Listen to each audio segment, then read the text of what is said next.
I am born and raised here in Los Angeles, California. Okay. My whole life in the South Central Los Angeles area.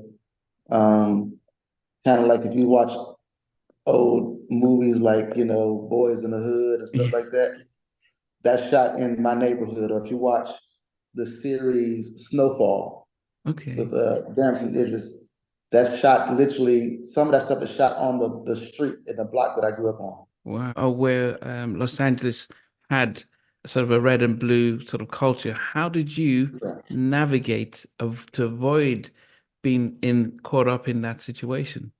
No, they pretty much let me be. I had to, on quite a few occasions, fight, because if you're not with them, then they think maybe you're Yeah. snitching on them or and so pretty much everybody in my neighborhood, at least once I had to fight all of them until Wow. they figured out, like, yeah, maybe just leave him alone. On 16, 17, I met the rapper DJ Quick. Okay. And he sort of took me under his wing, and I became enamored with that world.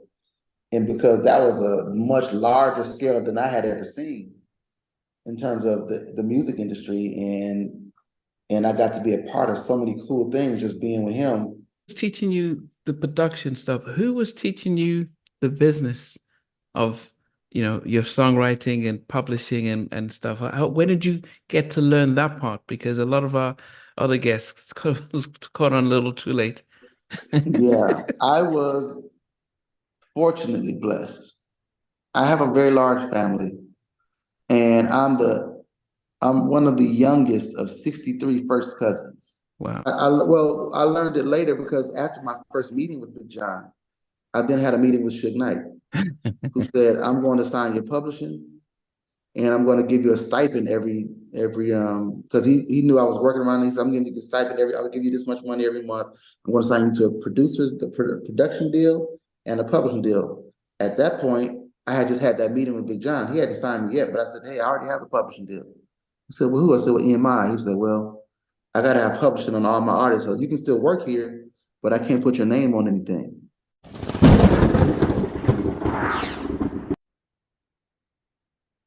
Hey guys, want to welcome you to another edition of Halftime Chat. And I've got another special guest with me today that is producer, songwriter, all-round entertainer, and a music executive, Mr. Warryn Campbell out of Los Angeles. So it's going to be great talking to Warryn about his life, his music, and his career. So stay tuned. Yes. Okay, all right. Yeah. I take you out in Los Angeles. I am. I'm actually in the city of San Fernando. I'm at my church in my office. Okay, okay. How's the Yeah. weather out there? You know what? Not bad. It's never that bad in California. Okay. It's a little chilly, but not bad. The sun is Okay. out, so we're good. Okay. Now I saw the woolly hat, so I thought, wow, it must be really cold in LA. No, this is just in lieu of a haircut. Okay. Okay. Okay. Well, definitely want to thank you and welcome you to halftime chat. I'm out here in England, so it's about 10 o'clock at night. Um, Oh, nice. yeah, about 8 hours difference and stuff. Um, yeah, but like everyone, all my guests, I always start off by asking where you were born and raised. So because we've got an international audience, and it's always good for them to get a picture as to where you're from. Well, I am born and raised here in Los Angeles, California. Okay. My whole life in the South Central Los Angeles area. Um, Kind of like if you watch old movies like, Boys in the Hood and stuff Yeah. like that, that's shot in my neighborhood. Or if you watch the series Snowfall with Okay. Damson Idris, that's shot literally, some of that stuff is shot on the street in the block that I grew up on. Wow. My goodness. Yeah. I think there's something that we've actually met before. It was on the 26th of May, 2001. Whoa, at my wedding? Yes. Yeah. So one of my ex-girlfriend who was out from who was living in the Bay Area, she was actually good friends with your wife's youngest sister. And so when she came, Oh, and I wow. used to live in Redondo. No, I lived in Culver City. So she came down and says, "Oh, look, I've got my best friend's sister's getting married." So we go to the wedding, and you know, and I think Mary this had come out, so I kind of knew who she was and stuff. But it was, yeah. So Nice. so, and it Was actually, it Elena or Shante? no, I can't, it's been up more than 20 years. So Oh, okay. yeah, it's, I, all she wore glasses. She wears glasses. I don't know if they both wear glasses now, but Oh, she wore glasses, and that was Lisa. That was her sister Lisa. Not the okay. youngest sister, but a younger sister. Yeah. Oh, younger sister. Yeah. So yeah, that was Yeah. back, yeah, 20, yeah, yeah. So, so when I was doing research, I said, oh, yeah, I remember meeting up with you, but it's such a long time ago. So, Wow. yes, and anyway, um, yes, but as I think for those of us who, although as I said, I lived out in Redondo Beach in Culver City, but even Mhm. when I moved to Los Angeles when I was working, there was still that fear of South Central and Inglewood, and because of all the movies we watched about Oh, the yeah. hood. What was it like for you growing up in that area? Was it what was portrayed on TV, or was life a lot different for you? Well, it was pretty true to form. What you saw on those movies were, really based on true stories. So yeah, I did grow up in that type of environment, but I also, you know, I was a part of the fabric of my community. So, in that the people in my neighborhood, we all knew each other. Okay. So I felt safe. I never felt that I was in danger unless I ventured away from my neighborhood or the block that I grew up on. When I left my block, Yeah. I knew I was in danger. Wow. As a matter of fact, my company, our label is called My Block Yeah, yeah. for that reason, because we grew up. I don't know if you ever watched the movie, the NWA movie. Yes, yeah, yeah. The opening scene of that movie, there is a what seems to be sort of a drug deal happening with Eazy-E and some other guys, and all of a sudden there's this big tank that comes and smashes the house down. Yeah. That's a true story. Those things, those tanks, they were called the Batarang. And if there was a drug infested crack house, the LAPD had a tank and they would literally bulldoze the house down. Wow. That would happen frequently on in the street in front of my house, the street behind us. There was, people getting shot, killed, stabbed, Wow. robbed.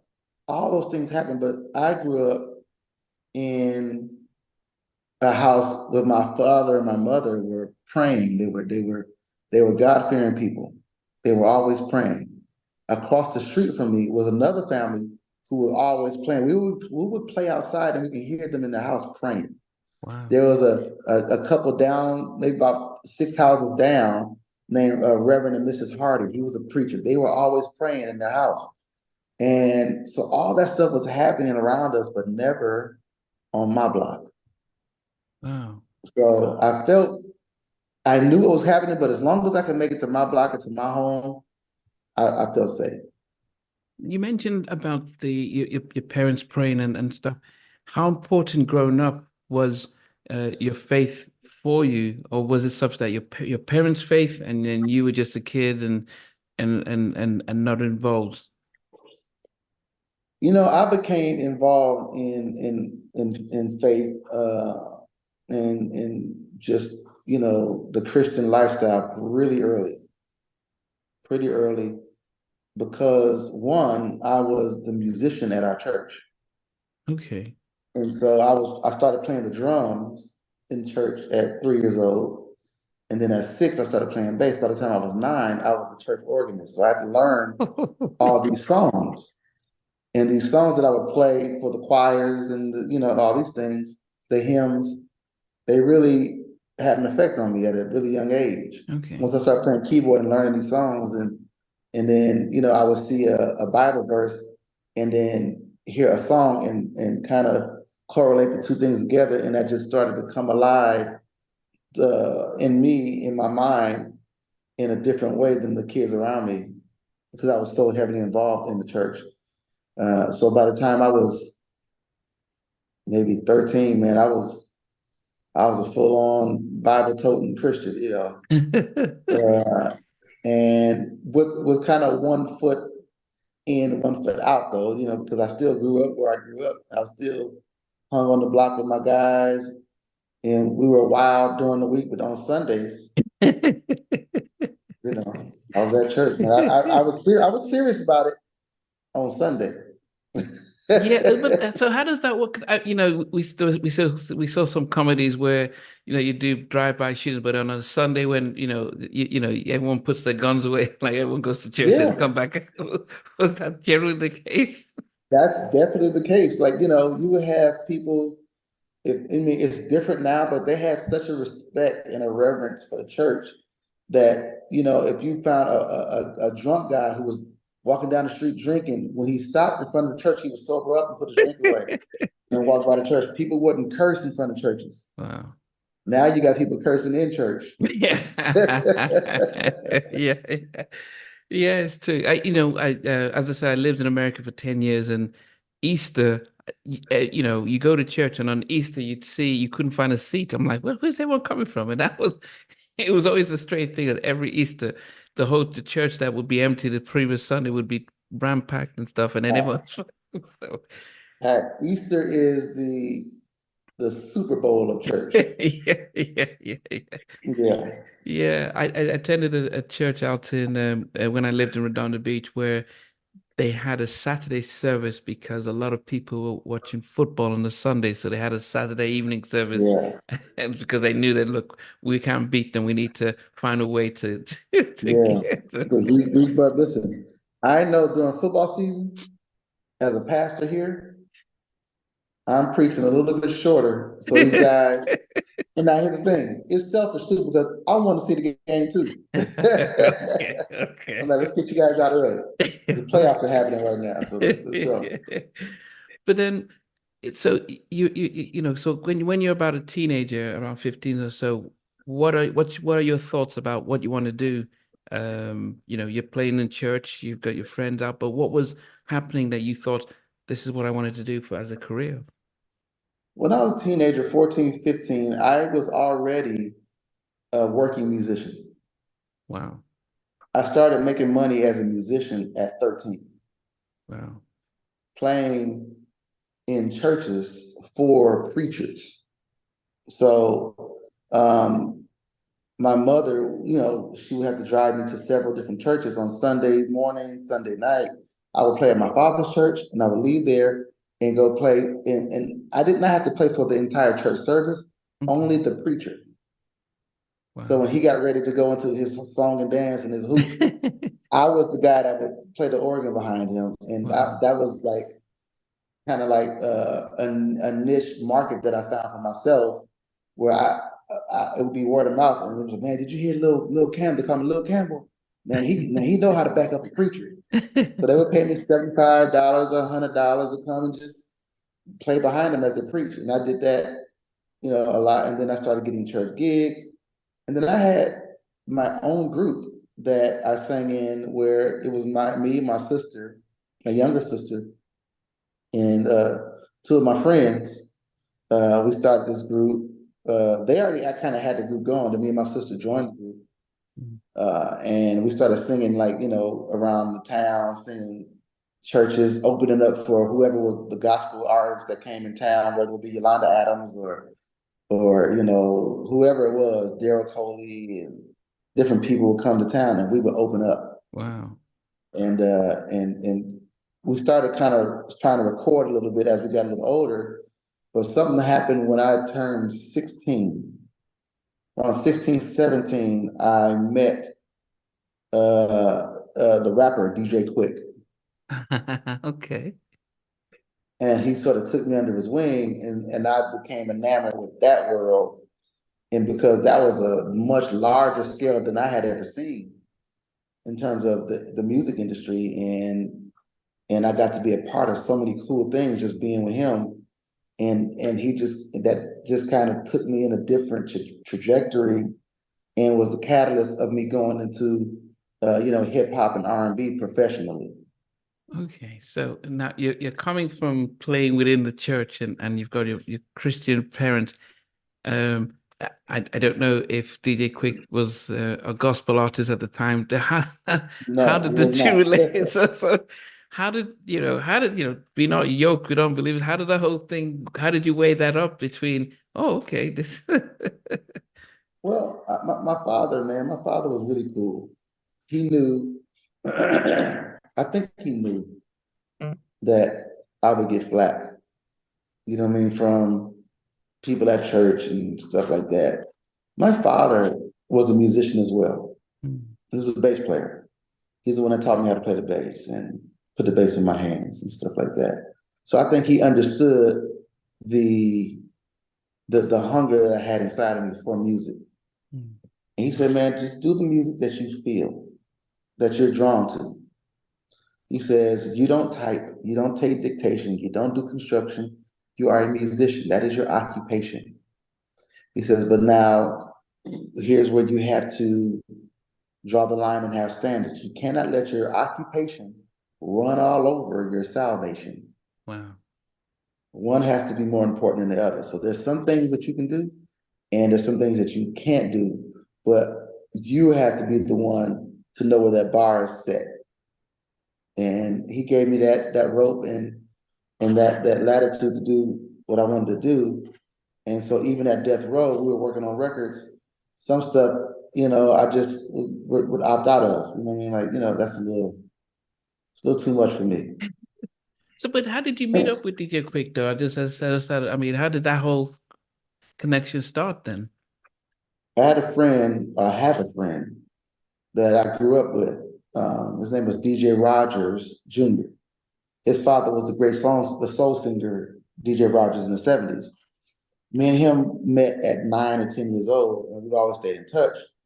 I ran into him somewhere. I was at a concert, and he happened to just be there. And he told me that he was on tour with DJ Quick, and he had a DJ Quick tour jacket on at the time, so I believed him. Yeah. So me and him got together, and he was a songwriter and a singer, and we wrote a song at my house, and I started putting the track together. What I didn't say, by the time I was 12, my father and mother believed in me so much. By the time I was 12, I had a full like pre-production studio in my bedroom. Wow. Equipment, drum machines, keyboards, I can make beats and stuff like that.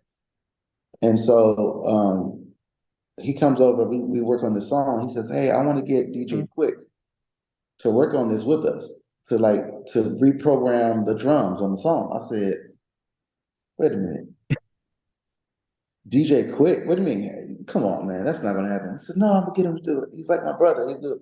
So we got in the car the next day and drove way out to his house, and he rang the doorbell. DJ Quick answers the door. Wow. And I'm totally like, what in the world is happening? This is DJ Quick. So we start working on the song. I'm playing the keyboard stuff, and Quick, he just expressed that he liked what I was doing on the keyboard, and he invited me to come to a studio session and work with him. He was working on his third album called Safe and Sound. And, he asked me to come to the studio, and I did. And what we did that day was so great. He just said, come back tomorrow. And that tomorrow and the next day, that turned into 3 years of me just hanging with him and learning the ropes of production and him teaching me how to craft and create, music and beats, and teaching me about sounds, giving me and sharing with me some of his sounds that he created. And so when you hear the very first Mary Mary album, that whole album is full of drum sounds and samples that DJ Quick created and gave to me. And I took those things and created that music with that. So it was like me going to college. I interviewed Elder Barge, and he talks about when he was at his lowest that he met up with DJ Quick, met him and took him under his wings and gave him almost like resuscitated him because he was at his lowest. Yeah, Even when I interviewed G1, yeah, talks about how and so we don't get to see that side of DJ Quick. So for those of us who don't really see the charitable, the sort of mentorship side yeah. of DJ Quick, I mean, how would you describe? Because as I said, until I hear talk to you guys, most people don't see DJ Quick in the light that you're describing. It doesn't seem to have that same sort of light that you may give Dr. Dre or so because he's not as much on mainstream media. If if if if Quick was not doing music, I think he'd be the world's greatest teacher, professor, because that's what he always. If I saw him today, and anytime I see him, he's going to teach me something. He's going to ask me, "Did you have you heard about this and that and other thing? Oh, try this or try that." He's always teaching, always teaching. I think his his love for music is it's man, it's not just love, it's like passion. Like I think he just looking at and trying to understand his perspective, the way he listened to music was different. Yeah. The way he described, the way he talked about it was like, he talked about songs as if he was living inside of them. Wow. He can look at a record, a vinyl record, and look at it and look at one particular song without hearing it and tell you what the tempo of the song was by the grooves. That's how much he was in tune. He could take the SSL board at the studio and dismantle it and put it back together again. He'd buy a piece of equipment. Me, when I buy a piece of equipment, I'm going to plug it up and start messing with it. No, he would take the manual and read the manual cover to cover and study it before he touched the piece of gear because he wants to know everything possible about this gear. So the way he absorbs music and the way he absorbs it is he understands things that a lot of people just don't understand because he really is a scientist. Wow. And so by him being that way, when you're around him, he can't help but to teach. He's always teaching about, samples, frequencies, yeah, different EQs, different miking techniques, different, speakers. And he's always teaching, always. Wow. And if you hang around him long enough, you'll learn so much. He gives away so much knowledge just because that's just who he is. Wow. Very, very, very generous guy. Wow. And so as for yourself coming from the church as a musician and from the church background, how Mhm. did that his sort of I think he's more like funk and soul, quick Yeah, his type of he was a hardcore, what they called back then, they called them, gangster rappers, the street poet, you know what I'm saying? And they talked about things that nobody would ever talk about in church. yeah. But I was a big fan. I loved that music. I loved it. And not only was he talking stuff that I understood because I come from that, background, but the music that he was making behind it, Yeah. unmatched. Like one of his albums is titled "Way Too Funky," and it is. It's just way. It's way like for rap. He was doing stuff that other rappers wouldn't. They don't understand what's happening, but they know they love it. Like, man, how is he doing this? Yeah. So, yeah, I think he was just ahead of his time. And when you find somebody that's ahead of their time, it's not. It's just to me, it's not fair because they're doing things that people don't understand yet. They're early. Mm, If it's 1995, when that album Safe and Sound drops, there's a reason why that album went gold in 7 days. It's that good. But there's mm, also a reason why it didn't go 5 million in 7 days because it was just that early. mm. Like people are listening to it and not understanding it. 5 years, 6 years later, they listen to that and go like, "Oh my God, this is the most brilliant thing I ever heard." They just weren't ready yet. They didn't understand. They weren't. And so, for me, I had a publisher who schooled me to that. I would give him songs. He was like, "Man, this is great, man, but it's early." So I had to wait. A lot of the music that you hear me do, I did like when I release it. Yeah. It's music that I did sometimes 10 years ago. Wow. And it was just too early that people wouldn't understand it then. Like I had a big hit on Tyrese called Shame. The song was #1 for 17 weeks in the States. I produced and wrote that song with my friend DJ Rogers, but we wrote it 9 years previous Wow. And you just before sat it on came it. out.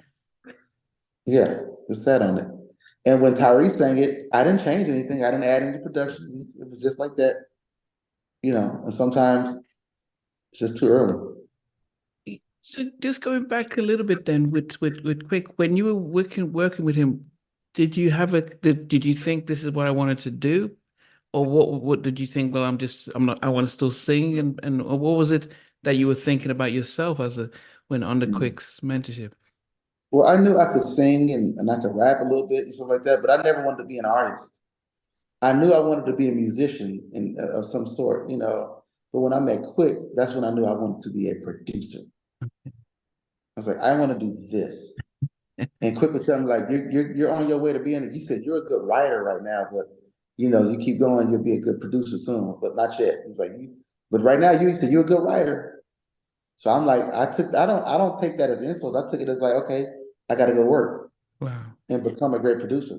But being around him made me him and guys like G1, Mm. he was also like a mentor for me during that time. All these guys, they call me Baby Dub. Quick is the one that gave me that name because I was the youngest. Ah, I was a baby among everybody. I was 16, 17 when I met those guys. They were all 23, 24 years old. yeah. And so I was always, they call me Baby Warren, Baby Warren. And I actually took that to heart. I loved it. I like being the youngest. I love being sort of feeling like I had older brothers, Yeah. in the music industry. Just being a part. I always wanted to be a part of a crew. And so they made me feel like, even though I wasn't with them every single day, I was with them so much that I felt like I was part of I was one of the guys. Um, before we move on, how did you navigate? I think most of us are aware Los Angeles had sort of a red and blue sort of culture. How did you Yeah. navigate to avoid being in caught up in that situation? Because I was of it, but not in it. I grew up in the neighborhood, but I was not a quote unquote, I wasn't a gang member, but all the gang members were my friends. And at times, yeah, was I involved in some gang activity here and there in my life? Yeah. That was only because those are my friends. Hmm. And if somebody came to our neighborhood and messed with one of them, then you mess with all of us type of thing. Yeah. And so I grew up in a what they would call considered the blue neighborhood, the Crip neighborhood. Okay. And DJ Quick grew up and he's from the blood side, Yeah. but I don't think there was no threat, between me and him. Like he didn't look at me like as some Crip because I wasn't. And even though he's a blood, I didn't look at him like that. I looked at him as a musician, a producer. Like, he was Quincy Jones with me. I didn't care if he was a blood or a Crip or none of that. I wasn't there for that. You know what I'm saying? So most places that I went where that was happening, I wasn't there for that anyway. So I really didn't buy into it or pay much attention. I felt like if you were a blood or a Crip, if you stepped to me the wrong way, it's gonna be what it's gonna be, no matter who you are. Oh, God, goodness. You know what I'm saying? So yeah, I never really bought into that whole thing. Yeah, I guess, I think Death Row is probably a place where we noticed that there was a like when we're here to create music and make money. So you did have the mixture. And I guess for the Yeah, rest of us, just to see were people able to not be affiliated officially with anyone and still be, move around because I know in some areas, I think I went in Nigeria when I was there briefly in some universities, when there were different gangs you almost forced to join. And you couldn't, they say, oh, you're big and strong. You're going to join us. Didn't have you couldn't get out of it. You yeah. weren't pressured in either way to have to be part of it all. Could they just let you No, be? no, they pretty much let me be. I had to on quite a few occasions fight, because if you're not with them, then they think maybe you're Yeah, snitching on them or and so pretty much everybody in my neighborhood, at least once I had to fight all of them Wow. until they figured out, like, yeah, maybe just leave him alone. Because I'm not scared of you. Like I grew up with my father in my home. I was much more scared of him than I was of anybody and these kids in my neighborhood. I don't, Yeah. y'all could be all in the game. My dad told me if I ever hear you getting jumped in or joining a gang, he says, I'm gonna kill you myself. That's all I needed. I didn't need nothing else. I'm like, listen, I don't care what y'all do. I ain't scared of y'all. I will beat you within the inch of your life if I go in this house and let my dad get a hold of me. That's not gonna happen. What difference does it, because you mentioned something that they said I've interviewed God knows how many guests, and that father figure, very few have mentioned having a father at home. What difference did that make, do you think, for you, knowing that you had a dad and mom at home, and you didn't grow up in, say, just with your mom? Well, just in, the time that I lived in South Central, my group of friends, there was only one, actually, no.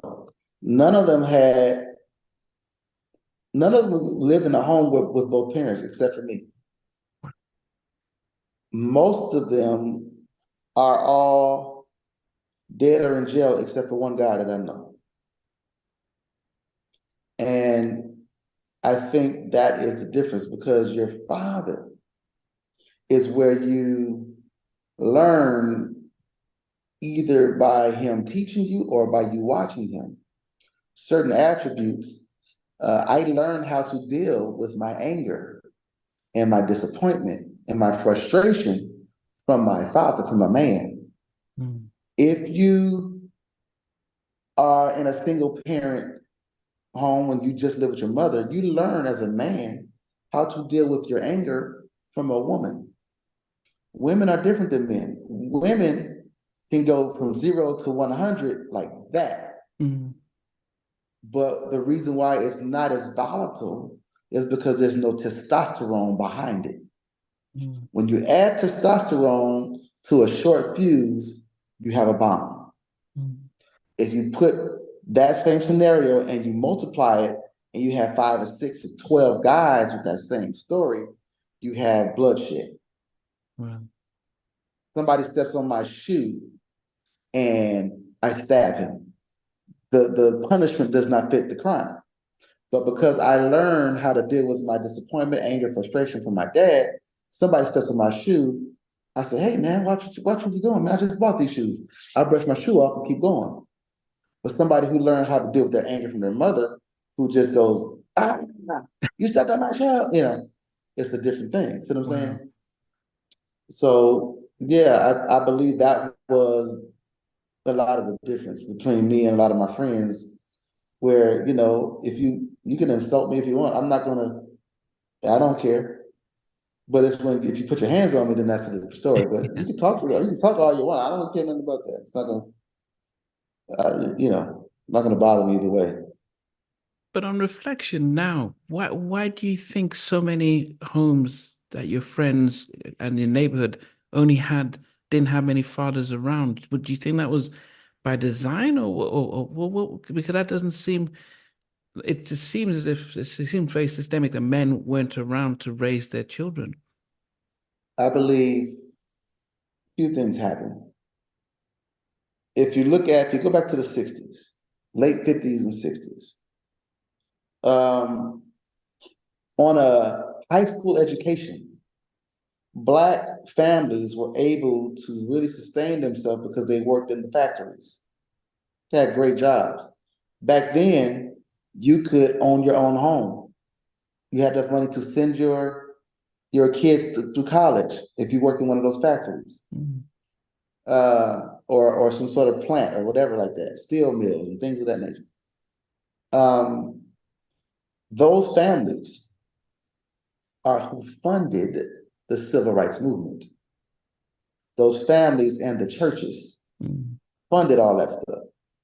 So after we get the voting rights bill passed, and Lyndon B. Johnson signs that into into rights, they started figuring out what happened.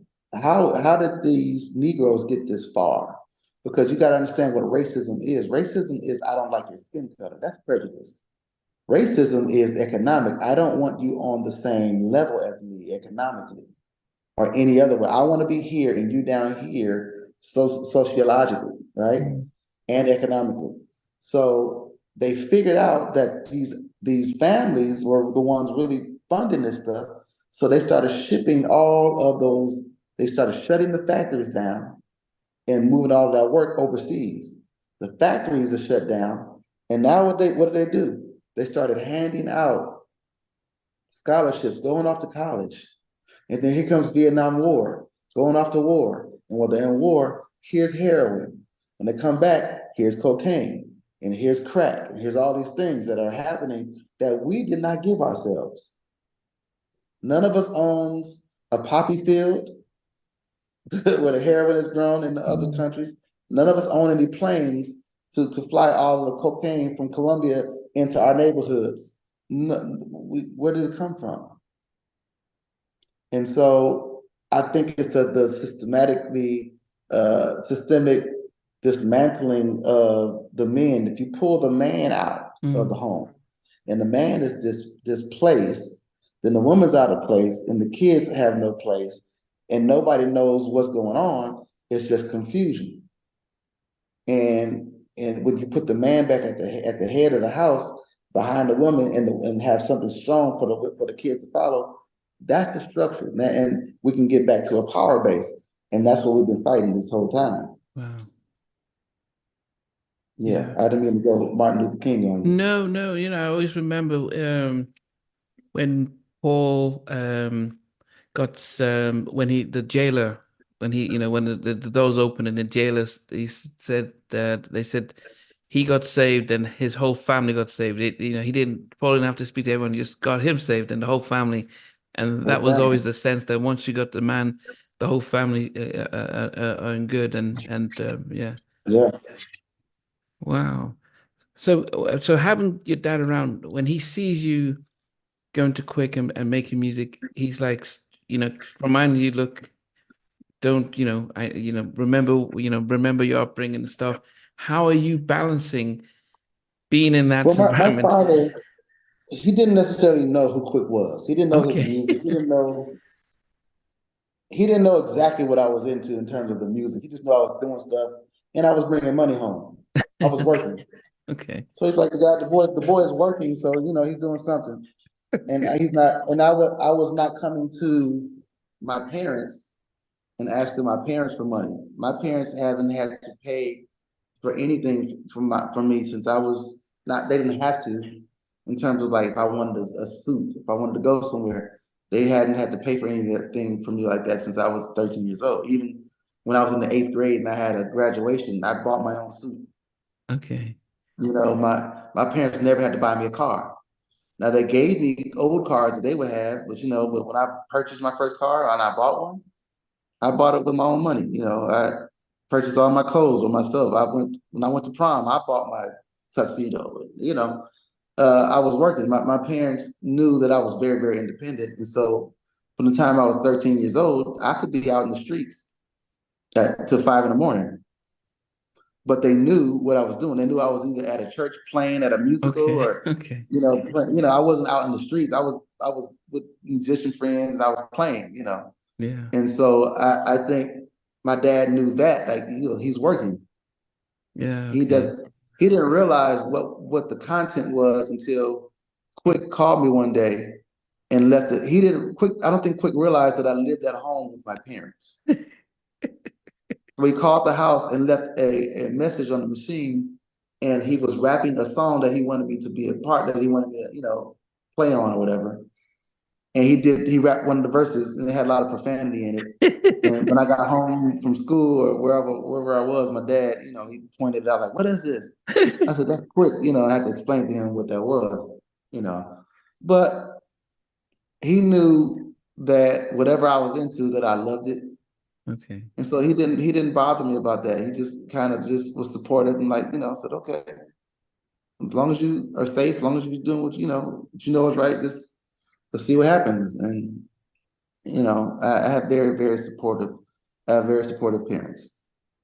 Around what year was this when you were with Quick? It'd be good to have a sense of what was happening in the music industry at that time. What year was this? That is 93, and up until Safe and Sound came out in 95.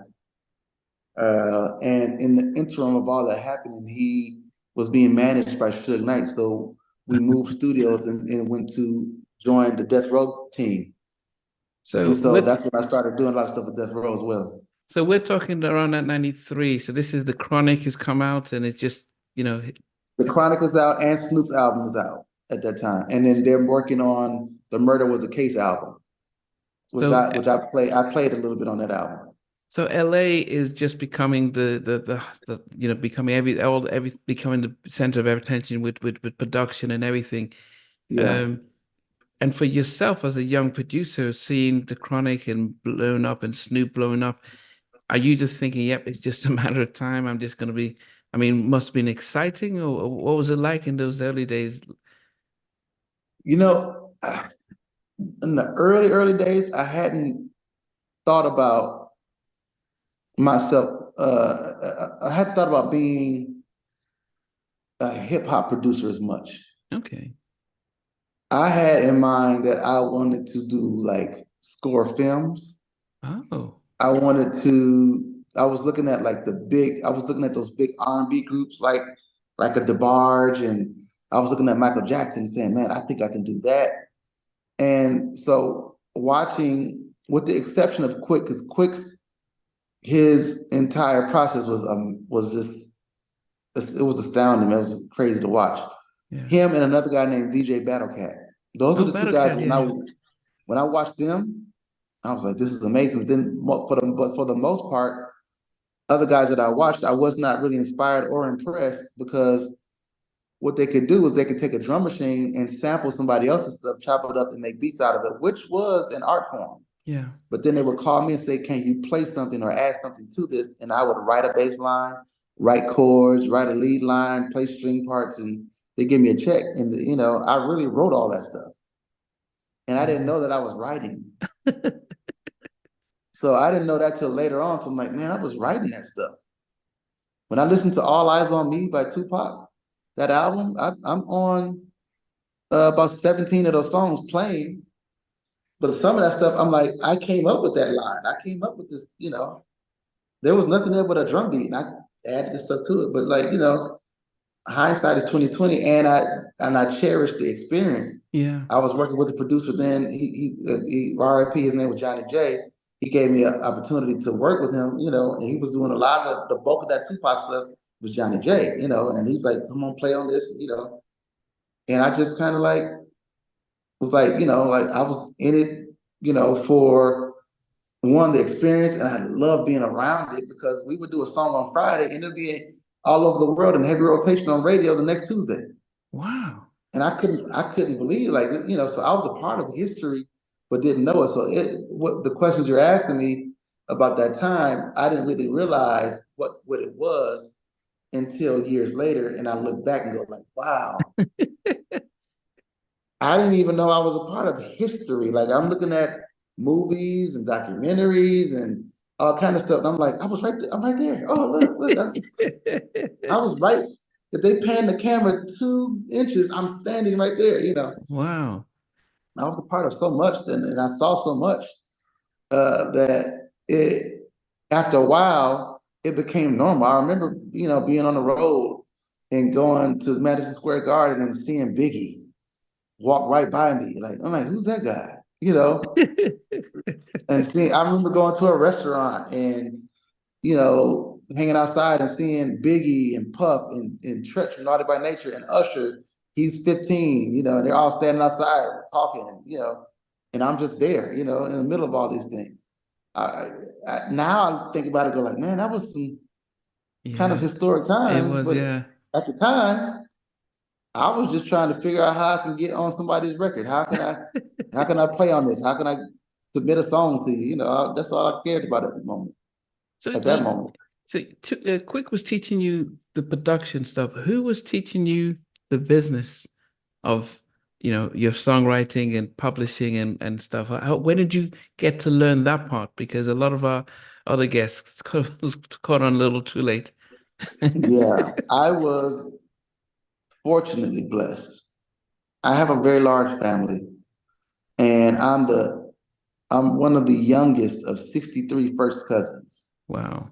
in my family, just on my mother's side. One of my cousins, she's in film and TV and stuff like that, and she's a producer, and she did a lot of videos in the late '80s and all the '90s, the Hype Williams and Billy Woodruff videos, and like she's a producer. Her name was Joyce Washington. Um, we had a family friend who was working in the music industry. I asked my cousin Joyce to like help manage me, as a producer. And she was like, okay, I'll let me help and see what I can do. So Joyce started being my manager. And we only really, because she was really busy, like, so we only did one transaction together, but it was a transaction that had changed my life. Mhm. So we had a friend of ours that we went to go see. And he says, listen, if you ever want to do a publishing deal, go see my man Big John Platt over at EMI. So it went for me, it went in one ear and out the other. But for her, she heard that and said, okay, we're gonna go see this Big John guy. So she started calling in and she, I don't know how what she did to make the connection, got us a meeting. We go meet with him, I play him some records, and he says, yeah, I want to sign you to a publishing deal. I said, okay, I don't know what that is. I don't know what that is. He says, well, do you have an attorney? I'm like, no. He says, okay, I'll introduce you to somebody. So he introduced me to this attorney. We ended up working on this deal. The deal took half a year to complete. They Wow. gave me this. They gave me this check. My cousin gets her money, and the rest of the money I give to my father. Wow.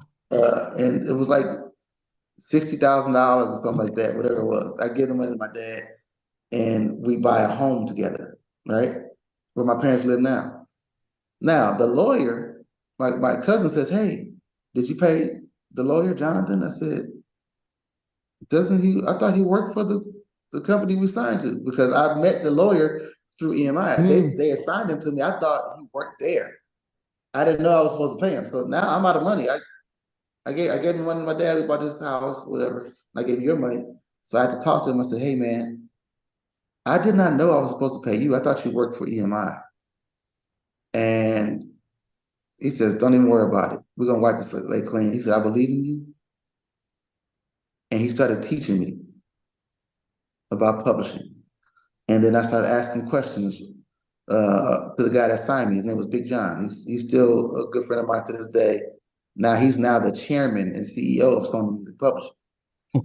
Then he had just got his job, and I was like maybe one of the first people he signed. I knew he signed Jay-Z, and he signed me somewhere after that, right, kind of close. And I didn't have any songs placed with any artists, and we went and started, going, sending music to everybody, and it took 2 years for me to really get it going. And so between Big John and my attorney, Jonathan Leonard, talking to both of them, always being frustrated because I'm not getting any placements, them talking to me over and over again, just asking all these questions and years of just, I was in school, man. They taught me a lot of Wow. lessons, a lot of conversations, a lot of listening to music and figuring out why this song was big and why this one isn't, why this record company chose this song over this one, and all and so on and so forth. And after a while, one person, cut one of my songs, and here comes another one, and it started to snowball. And within a 6 to 7 year period, I had cut over 200 records on different artists. Yeah. But did they know that you worked on All Eyes on Me? Big John did, yeah. Did he not say, "Oh goodness, we missed out on 500,000"? On did they not know that? Okay, is that what you learned that actually you should have gotten credit and publishing from the work? Yeah. Well, I learned it later because after my first meeting with Big John, I then had a meeting with Suge Knight, who said, I'm going to sign your publishing, and I'm going to give you a stipend every because he knew I was working around these. I'm going to give you a stipend I'll give you this much money every month. I'm going to sign you to a production deal and a publishing deal. At that point, I had just had that meeting with Big John. He hadn't signed me yet, but I said, hey, I already have a publishing deal. He said, well, who? I said, well, EMI. He said, well, I got to have publishing on all my artists, so you can still work here, but I can't put your name on anything. Wow. So if you look at All Eyes on Me, my name's not anywhere. My name is on Murder Was a Case for playing keyboards on Jewel's song Woman to Woman. Wow. But All Eyes on Me, all 17 songs, my name's nowhere. But I didn't care because they were paying me so much money to do what I did. I really didn't. They were paying me a lot of money to be there and play on these songs. So I was like, Yeah. I'm fine with it. But so when I got to Big John, I really wasn't interested in going back and trying to fight for that because Yeah. one, my name's not on it. Two, he offered me a publishing deal, and I went over here and did something different. And three, I just thought like, it was a lesson learned that next time I'll know better. Yeah. And those are my friends. I had so much fun doing it. I would never trade that experience. I look at YouTube now, I see a video of me playing keyboards with Tupac on Saturday Night Live. I see a video on YouTube of me and Tupac in the studio, and I'm in the studio playing. Somebody sent me this, recently, and I'll never forget that. Yeah. I'm a part of history because of that, so I can't get mad at that. No, no, and I think that's the idea of, that's where greed kicks in, because you could have said, I want this, I want that," and as you said, Yeah. you could have been off of it. It was that All Eyes on Me double CD, one of the finest hip hop albums out there. So Um, 5 million in 3 months.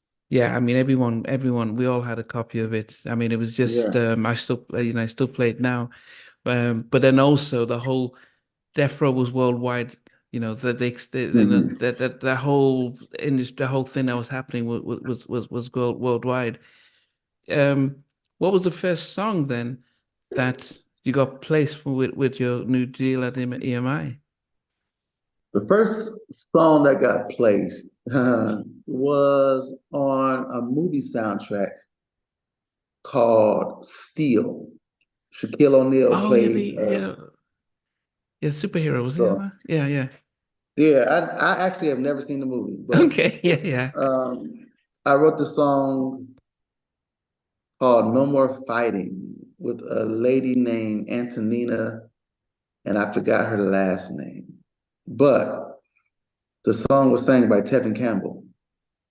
So as a songwriter, I wrote the song, but they called in another producer to produce the song. His name was John John. He was my neighbor, but he was a little more ahead of me in the pecking order when it comes to producing. He had done things, already. And, I took it personally because, I did this song, I created this amazing track to it. The track was amazing. And although John John was my boy, the track that he came up with was nowhere near as good as mine. But the record label at the time, which was Quest Records, Quincy Jones' label, Ah, yeah. and the guy who ran it, who ran A&R, his name was Ian Alexander, who was married to Regina King, Okay. the actress. Yeah. Um, at the time, I was like, no, my stuff is much better and all this, but I'll take it, whatever, At least I get the publishing, whatever. Yeah, That was yeah. my first place. And after that, I told my publisher, I said, man, I don't ever want to do that again. It didn't Mm. feel good to listen to my song and listen to it on the track. That they try to like remake my track, but they couldn't because they don't have DJ Quick Yeah. sounds. They don't have this. They don't have what I have. They don't have. They don't play like me. I'm Yeah. an actual musician. So he was like, okay, well then, we got some proving to do. So the next time I got a placement right after that, it was Shanice. It was a song called When I Close My Eyes. Mm. And on that one, I remained the producer on it, and I proved to them like, yeah, I should be producing this as well, Yeah. and it was a big hit, And so from that point, people started to trust me as a producer. Yeah. What was it? Yeah, I've interviewed Shanice. What was it like working with her? Because I Love Your Smile was such a massive hit, but then, when she's older now, trying to help her recreate something. Yeah, Were you it was great starstruck? for me. Yeah. Well, I was kind of starstruck, because of Shanice, and she's a little older than me, and she knew more, but she really was gracious and took direction. She listened to me, and which was I didn't expect. I thought she was gonna be like, "No, I'm not. I don't want to do that. Do that. I'm doing this. I'm doing that." Which she'd be within her right to do because she's Chinese. Yeah. But the record came out great, and it was a hit for her, and I'll never forget, the feeling. Yeah. At the time, I was 22 years old. Wow. And the feeling of driving down the street and hearing my song on the radio, like every day, they played it every day, like 3, 4, 5 times a day. I just, man, I'll never forget those moments. It's weird because I listen to the radio every day and I turn on the radio and I'll hear one of my songs. And I'm proud of it, but it's not the same. You'll never be able to get that back. Yeah. That initial high of like your first times hearing yourself on the radio because you work so much up to that point. And you finally get there and I hear it on the radio, oh my God. And there's so many firsts. It's the radio, and then it's the album sales, and then it's the first big royalty check you get, or or the first time your song wins an award or something like that. It's just all these firsts that you never get back. I tell people all the time, I didn't do much celebrating back then because I was like, I just need to get to the next song. Let's keep going. But I tell people now, like, take time to celebrate a little bit. Don't do too much, but celebrate Yeah. a little bit, your wins a little bit. So you don't forget. I did so many records that won awards and some stuff and that did well. Some stuff I forgot Wow. because I did it and the next day I was on to something else. And the next day I was on to something else. And the next day so I done did 5 records like 2 months later that I forgot about. You know. At that young age when you've started, now you've left quick and now you've sort of left hip hop and you're going into the world of R&B. Who were the producers that you were seeing and thinking, okay, not competition, but like, man, these are the guys who are really dominating the charts as producers. Who? It was competition. Getting in it was so hard because thinking about this, you're 20 years old and the guys dominating the radio are Jam and Lewis, Yeah, yeah, Babyface in LA and Teddy yeah. Riley, Teddy, my Dallas favorite. Austin. Yeah. You know what I'm saying? They are this other group, guys called the Characters, Troy Taylor and those Yeah, the guys. They are characters. dominating everything. Like you can't, what I'm saying? Brian Alexander Yeah, yeah, yeah. is killing the SWV stuff. You can't. Dark And Child. then, yeah, and then, well, even before that, you had Puffy, doing the Mary J's My Life albums. Yeah. It's like, wow, man. Here comes the Faith album. Bad Boy is killing it. And so when I'm getting in, the only couple guys that really I looked at as competition, not necessarily, but they were my age, was Rodney Jerkins and his crew. Then you had Brian Michael Cox, Okay, yeah, from and then so that just and then Jermaine, yeah. yeah, those guys, Jazzy Faye, the whole Atlanta crew out there that was Ah, like yeah. doing it. And then you had guys that were a little older than me, but they were killing. That was Tim and Bob. Oh yeah, I've interviewed Bob. Yeah, I love Bob, yeah. Yeah, Tim and Bob were killing the game at the time. And then there was a bunch of guys in LA that were doing things, R&B stuff that you looked at and go, man, they're doing a lot, John B Okay. at the time, and the guy John I told you about. That you had the Underdogs, Damon Okay. Thomas, Harvey Mason, and those guys. Wow. There's a lot of cats out here that were really, killing the game. And so I had to figure out what my thing was. I shortly realized that I had something different than they did because I'm coming from gangster rap and the hard, edgy. So what I did was and plus I was a musician. I could play every instrument. So I'm like, I'm gonna take all this pretty stuff, put it over these hard gangster rhythms, but and slow it down. So even my ballads feel like, oh, it's like like they ain't gonna be able to touch this. And I found my niche in that, and I think it really worked for me. Was it your songwriting, do you think, that really that also stood you out because it was very competitive there for people to pick your tracks. Yeah, I attribute a lot of stuff to the songwriters that I was writing with and collaborating with at the time. A young lady named Tamara Savage, who was an early collaborator of mine. A young lady that I collaborated really early in my career named Alicia Cook, which later became Alicia Keys. We Are wrote you some. serious? We wrote together back then, and then there was a guy named Harold Lilly. Now, me and Harold wrote a lot of songs together. Just a Friend by Mario, Braid My Hair by Mario. Um, we wrote He Is for Brandy together, and so on and so forth. A lot of big records. And Harold went on to write like Alicia's "You Don't Know My Name" and Beyonce's "Ego" and so many. "Baby Mama" by Fantasia. Just a lot of records. Black Brother by Angie Stone. On that same album, he wrote Easier Said Than Done on Andy Stone's album with me. So, those writers that I was writing, Eric Dawkins, who I wrote a lot of stuff with, my sister, my younger sister, Joy Star, a lot of records with her, Brandy, a lot of different people. Um, I attribute a lot of that because I am a songwriter. I write lyrics, Yeah. but when I'm producing a project, it's hard for me to stop and say, let me write lyrics. I'm trying to produce this sound. So I'm making tracks and stuff like that. So I create the conveyor belt and I say, okay, here's an idea, this is the melody idea, or here's a track. You go in this room, write that, you go write that, and then I'll poke my head in and say, what you got? I like that, but change this line, change that line. This bit. Okay, what do you got? Change this. Okay, I like that. What you got? That's kind of how we do it. And at the end of the day, while I'm working with the artist, while they're on the mic, I'm coaching their vocal, right? I Okay. may say, you know what? I'll give them because I rap as well, so a lot of my stuff is freestyle. I don't write on paper. I just kind of come up with it. So as they're on the mic singing, I'm like, you know what? Say this line instead. And it's like, oh, that's better.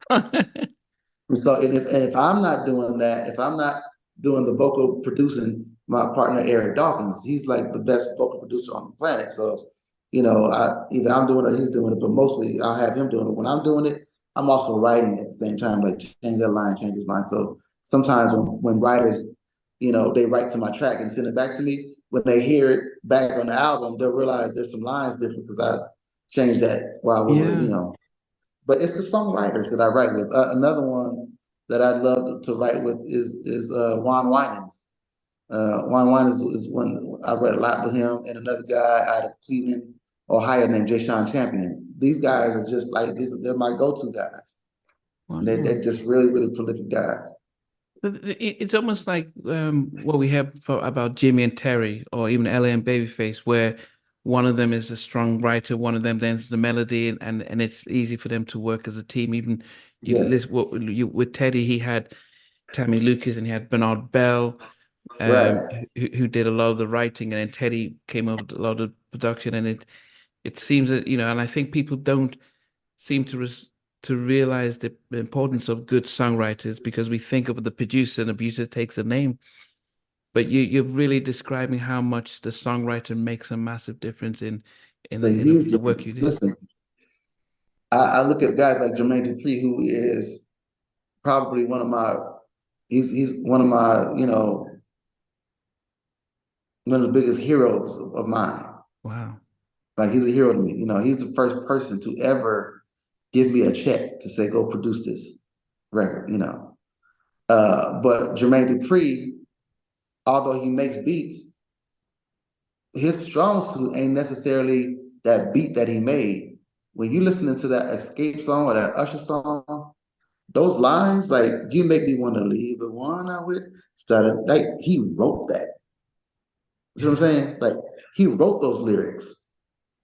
And those amazing, like Jermaine wrote that. So regardless of what his beat sounds like, that song is so strong, it almost doesn't matter what the beat sounds like. Because I've made really, really elaborate, amazing beats. So when I play the beat by itself to a bunch of guys, the room goes crazy. I can't believe that.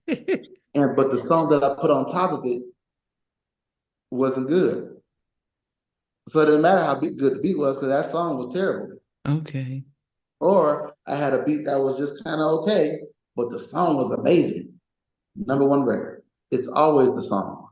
Wow. When did you find that? When did you learn that? Oh, I knew that from the beginning. I knew that at the beginning because I studied Motown heavy. I studied Smokey Robinson heavy. Smokey Robinson is one of the best songwriters I've ever experienced in my life. And he is the catalyst for Motown being who they are. Mm. Berry Gordy built Motown on the back of Smokey Robinson's songwriting. He just did. And not to mention that they had this great sound, the Yeah. Motown sound, Mm. but the sound without the lyrics, the sound without, Tears of a Clown, you know what I'm saying? And Baby Let's Cruise or My Girl. I mean, come on, what do you have? Yeah. You just got a sound, but Yeah. nothing to sing along to. Were you were you there when Elle came into the quick camp? Had you left by that? Yes, What I was it was like when there. he was? Yeah. I mean, like it's ongoing. It's been some time, but if Quick is doing something, he feels like he wants me to come play on something, Yeah. he can call me tomorrow and I will be there. Yeah. Right, I'll be right there. Like easy call. But So, when but yeah, yeah, well, yeah. I was just wondering, were with you around L, when Elle when he put brought yeah. yeah, I was definitely around. In and out doing. I was doing my thing as a producer. Yeah. But he would say, "Hey man, come play on this sometimes." And I come through. And I do a little something, and L be there hanging around. Now, my connection with L came a lot earlier than Oh. Quick. I met L at my church. L is the nephew of one of the greatest preachers in America. His Wow. name was Bishop William Abney, and from Grand Rapids, Michigan. Oh wow. Uh, it's the same church that Marvin Sapp grew up in. Wow. And so that was the DeBarge's uncle. Yeah, he mentioned they went to live with that because it was too rough in Detroit. Their mom took them to stay with in Yeah. the Grand Rapids. Okay. So when El DeBarge was big and DeBarge was like, the stars that they were, his uncle, everybody called him Uncle Bill. He would come to LA and preach at my church. And at several churches in LA, and El DeBarge would always show up and play and sing songs with them and play with them. Wow. And I'll never forget, he came to our church and he sang and played and stuff like that. And then one day, we were in the middle of having church. By this time, I'm 9, so I'm playing the piano. And I'll never forget, Elder Barge came into the church and just came on the altar and kneeled on the altar. And my father was the one who was there. He was the preacher there. The pastor wasn't there. My father went down there and hugged him down. I would never forget this scene. He's praying with him, and they, for a couple hours, a couple of minutes, whatever. Maybe 10 minutes go by, and then L leaves. Fast forward years later, I'm producing and whatever, and we're all at the studio. Quick is there. L comes through, and uh, and my dad is there. Oh. My dad is there, and L sees my dad. Now, my dad doesn't remember that encounter with L Barge like that because he didn't know who he was then. You know what I'm saying? My dad was a minister, but he didn't really listen to secular music. So he kind of knew who they were, but he didn't really know them like that. And back, mind you, at that time, my dad was in his 20s then. So now he's fast forward. At this point, he's in his late 40s. Okay. And so L sees him and goes, I know you. I know. My dad knows who he is now. He's Elder Barge, but he doesn't remember the guy that came to church and he prayed for. He didn't remember that. So he's like, yeah, I came to church and the little church and you prayed. He was like, that was you. He was like, I said, and I was there. So I said, Dad, I remember that was you. He was like, really? I said, I remember, Ed, you came. It was called King's Chapel. He's like, yeah, I came. I said, yeah, we talked. Wow. So that's where I knew L from. My goodness, so you can still And so remember it from yeah, and I do like the fact that he doesn't hide his his worship in his songwriting yeah, and his performance.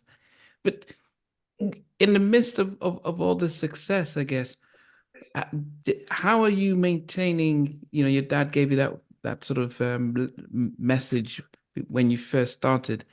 How are you balancing your faith, being a successful producer, songwriter, and money coming from everywhere and awards and stuff? How do you manage?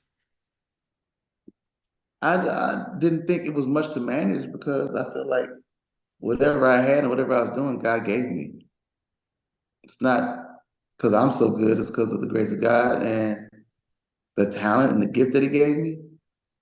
I'm just grateful to Him. So I don't look at it as like I'm this guy.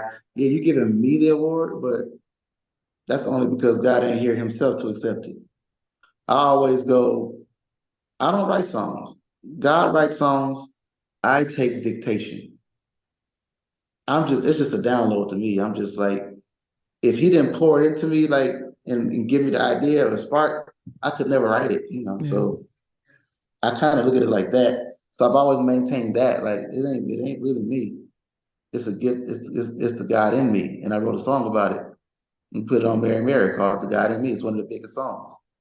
Because you looking at me thinking I'm all this and I'm all that. But I'm like, if God takes His hand off me, I'm like the WB frog. I can't yeah, even. I'm just there. So I always attribute anything, any success that I have to God and His hand on my life, and just being. Maybe He singled me out. I don't know why. Oh, I don't know why He called me, but I know that He did. yeah. But even And in the early the whole death row stuff and all, yeah, as I said, as a young guy, temptation. I mean, how did in music industry is notorious for being really a really tough environment. How did you maintain being grounded in the midst of all that success in those early when you were well, younger? I just think to be honest, there were certain things I was just afraid of. I wasn't gonna do because it just looked scary to me.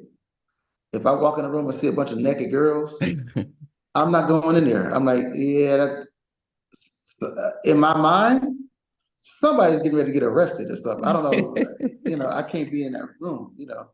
So I never got involved with that stuff, not because I wasn't a red-blooded young boy who loved women. I was, but I saw danger in it. Mm, And so I wasn't perfect, but I wasn't going, I wasn't doing that. yeah, Everybody smoking weed, I'm not doing that. I just yeah, yeah, I just didn't, certain things because of the way I was raised. I had the voice of my grandfather and my mother and my father in my head saying, like, know who you are. yeah, What I mean? You can't just do what everybody else does. You can't. You're yeah, different. You have a different trajectory in your life. You have a different path. You have the hand of God on you. You can't do certain things. So I wasn't always good. I did all kind of crazy stuff, but it wasn't ever that crazy. I wasn't going. I'll be with one girl, not three, but not two. I might smoke one joint, but I'm not gonna be in a room with all y'all. We all smoking. If I do that, I'm gonna be by myself. Ain't nobody gonna see me do it. yeah. None of those guys say we smoke weed with Warren. No, he didn't. He was all by himself. We had drinks with Warren. I mean, maybe now you can say that, but then you couldn't. Because I didn't drink then. I didn't do any of that. I didn't even do it. Matter of fact, I smoking weed and drink. I didn't do any of that stuff during that time. I was like, I didn't get it. I'm like, I don't want to be high. Like I felt like it was a cop out to be high and then create. Like you can't create without being high. Because guys said, man, see when I get high, I can write. I'm like, I can write anyway. So here, here's that. I don't have to be high to do that. It was Yeah. really though based in like I was scared to do it. I was nervous to do that stuff. I didn't. It wasn't that I was. It wasn't so much of always a moral compass. It was more of a fear. Mm, And now that I'm older, I realize I thank God it was a healthy fear. yeah. You Yeah. know. did people know about your faith and respect it? Or did they Yeah, people? Okay. everybody did. Everybody knew that I was a church cat. If you're around me for 3 seconds, especially back then, you would know, like, yeah, he don't. Because one thing, I didn't curse. Okay. They made fun of me because I said the word crap a lot. Everything was, oh man, what the crap, crap, crap. And they would always make fun of me because I said that was my word. But I just didn't. It was like, man, it's like you don't cuss at all. I was like, I mean, you get me mad enough, yeah, but then then we got to fight too. So just don't make me curse. And yeah, I mean, yeah, and I say this because when I interviewed Rodney, he joking talked about people knew about okay, he's a Christian, so they were mindful of and respected his values and stuff. And I wondered Yeah, if that was the same with yourself. pretty much, yeah. And if something happened at Death Row, there was always something happening. Somebody got beat up, shot, And on a few occasions, they'd be like, yo, if I was there, get baby one, look, we need to pray. Like we need to say a prayer. And call baby one, he know how to pray. And I would do that sometimes, Yeah. Or guys like Heavy D. Heavy D was one of my best friends, big influence on me in this business. He would call me Jesus. Wow. The phone would ring, like, yo, what up, Heavy? Yo, Jesus, what up, Jesus? And I would have to say, Heavy, you can't call me Jesus, man. He's like, why not, man? You like Jesus. I'm like, but I'm not Jesus. Yeah, you can't call me. Don't call me that. That's weird. You did work with Heavy, and he was one of my all-time favorite, and I don't think so. And that was that his first solo album? Or his second? Uh, the song I Don't Think So. Yeah. Uh, that wasn't his first solo album. No, it wasn't his first one. His first one. It wasn't his first one, but yeah, I did work with him on that. But I was with him before that, putting his band together and stuff like that. And he became a mentor of mine. He's Heavy is the reason why you know who Mary Mary is. Oh, how so? Because Heavy was a big mentor to Puff Daddy. Heavy calls me one day and says, "Listen, Puff is putting together this A&R, some kind of A&R thing. You should be a part of it. You should come meet Puff." I was reluctant because of the whole East Coast West Coast thing. I'm deaf row to death. And this guy, I just didn't. I was like, man, this cat. A friend of mine, the guy that they used to, before they called me Baby One, they called me Boy Wonder. And the guy that called me Boy Wonder was one of Suge's security guys who got killed by one of Puffy's men at a Jermaine Dupri party in Atlanta.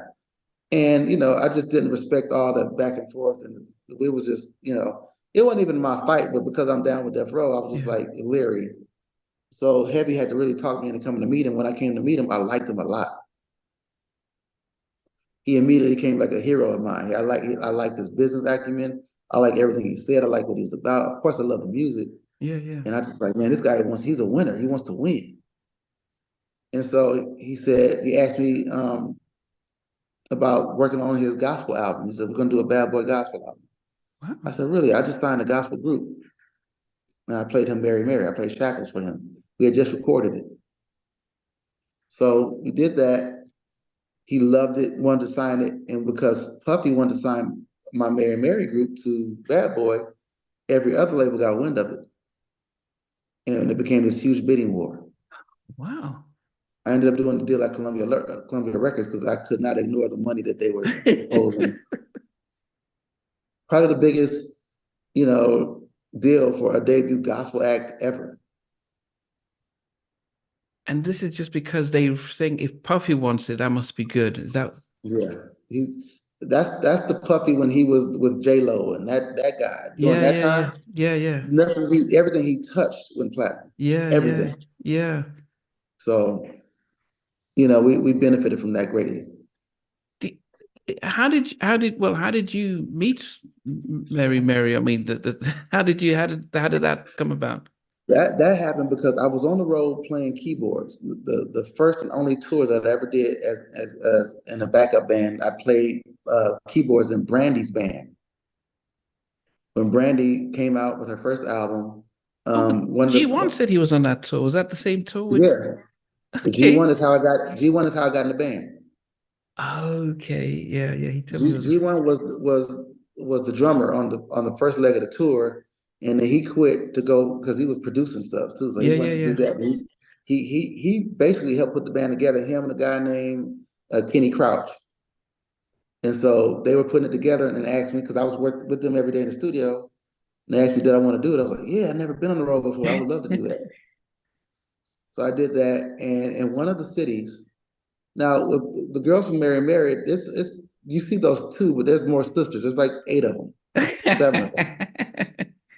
And I would always see them around town singing at different churches and stuff like that. You would see them here and there. And I didn't know them, but I recognized them. So we were on the road with Brandy. We get to Milwaukee, Wisconsin. Oh, that's where I went to college. Oh, really? Yeah. Yeah. Where'd you go? It's a school in Mequon, Concordia College in Mequon. So the girl that you said your girlfriend at the time Yeah, was best friends with, yeah, that sister, my sister-in-law, yeah. she went to Concordia.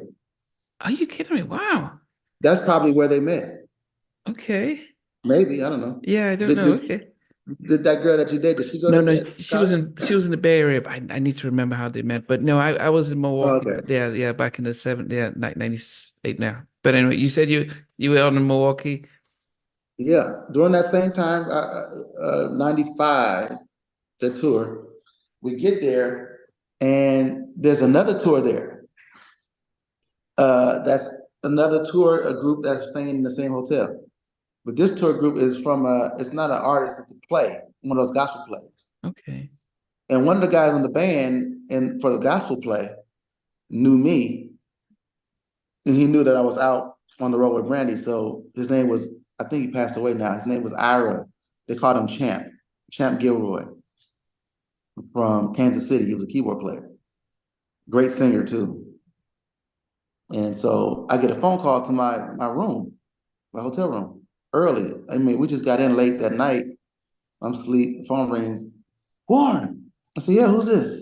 It's Champ. I'm going, Champ? From Kansas City? He's like, yeah. Man, I'm here with this play. I heard you was here. I said, oh man, I'll come down, I got up, came down. He said, yeah, man, we here with the play. And he introduced me to a guy named Eric Dawkins. I was like, Eric Dawkins? From From the group Dawkins to Dawkins and Dawkins. Dawkins? Oh, wow.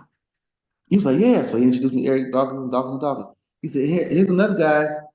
This is my boy Teddy Campbell. I'm like, wow, Teddy Campbell. And sorry, somebody's calling me.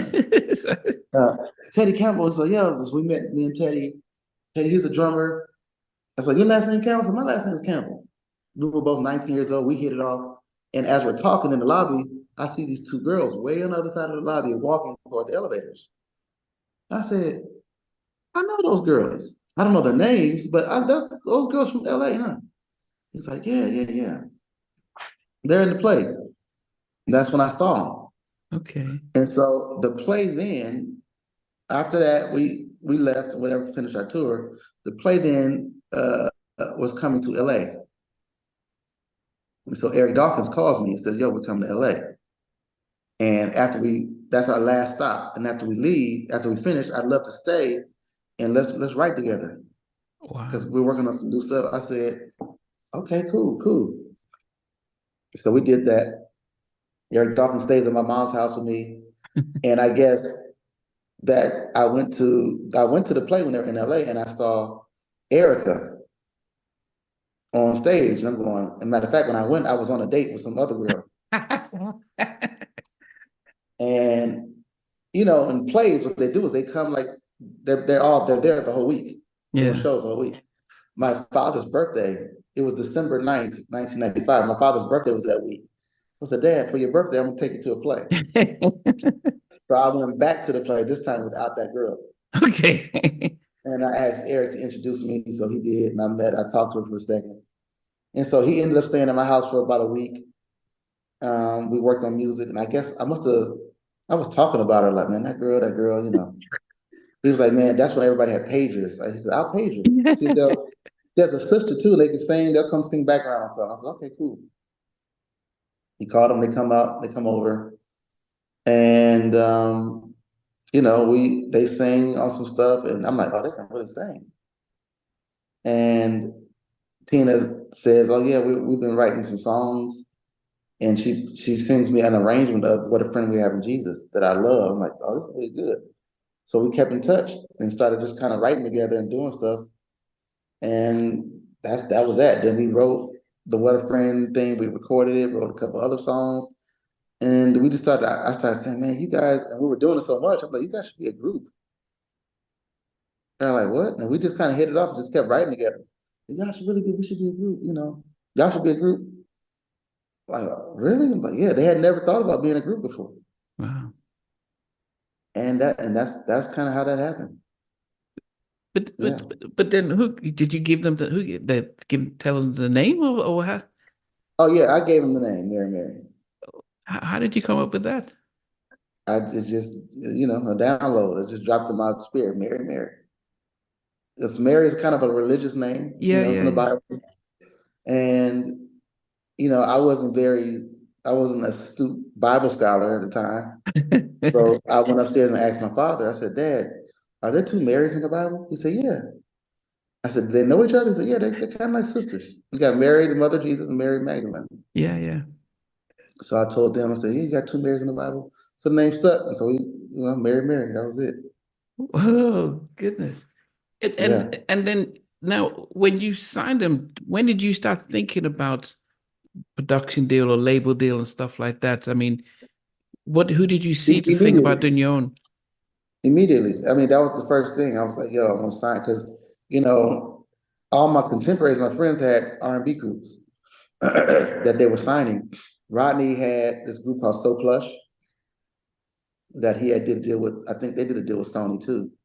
And then you had Rich Harrison had this group called Rich Girl, I think the name of the group was. Um, you had, other guys signing rappers Mm, and male groups. I was like, man, how am I going to stick out? I had just finished I was in the middle of working on Drew Hill's second album. So I said, man, if I take some of the same kind of stuff that I'm doing with Drew Hill and put it on them, like, just put gospel lyrics, I think we will have some. So we just started doing that. And I found like, oh, nobody's gonna be doing this. This will stand out. So from the start, I was thinking like they're gonna be signed to my production company at the time, and we did that. And the rest is kind of history, man. We just started writing and never stopped. so when you come out with the Shackle Praise You, were you surprised that it became I'm not just talking about a US hit, a global hit? Were you surprised or did you? Yeah. It was so big that I didn't know how big it was. I didn't have a concept of global. Like the label told us like, yo, it's a hit all over the world. And I'm like, okay, cool. But I hadn't been all over the world. So at that point, I'd never been out of the country except for, well, yes, I had on tour. I did a few places, but I had been like to Hong Kong, because Okay. we did How Deep Is Love with Drew Hill. We did the video in Hong Kong, and I had to go out there and Oh, add music and stuff like that. So yeah, I've been a couple places, but the concept of that being all over the world kind of went over my head is because it yeah? Is it not your biggest track, your biggest song? that one, no, I don't think so. Uh, it might be one of the Kanye songs, maybe, I think, or that Drew Hill song, "How Deep Is Your Love," it was number one. Yeah, I That was don't my first know. number one. I I don't don't know. I never keep track of that kind of stuff. I don't know. I don't think there's any song. I mean, you've done stuff with 702, Cisco and Brandy and stuff, but I don't think even with Kanye, but I don't even Mario's just a friend. I don't think it is that's the even if he played here in the UK or anywhere in the world, everyone knows that track. I think on all the other ones you've done, maybe within the black community, we all be singing it, but not as this one crossed over. When you crossing over Yeah. to secular, people are singing it. I think it was on the BBC just a few weeks ago. I mean, that's what I'm talking about. Your biggest Wow. global track. It is that big. There's yeah, Tops of the Pops, all that stuff. None of the other tracks you've done. I mean, as I said, you've done some massive tracks, Yeah. but none of them would as globally recognizable. You could play your Mm. tracks, and that would be the one that everyone, white or Asian, would recognize, and even if they Yeah. don't even speak English. I think so. These people keep trying to call me. I'm on the phone. I'm on the interview.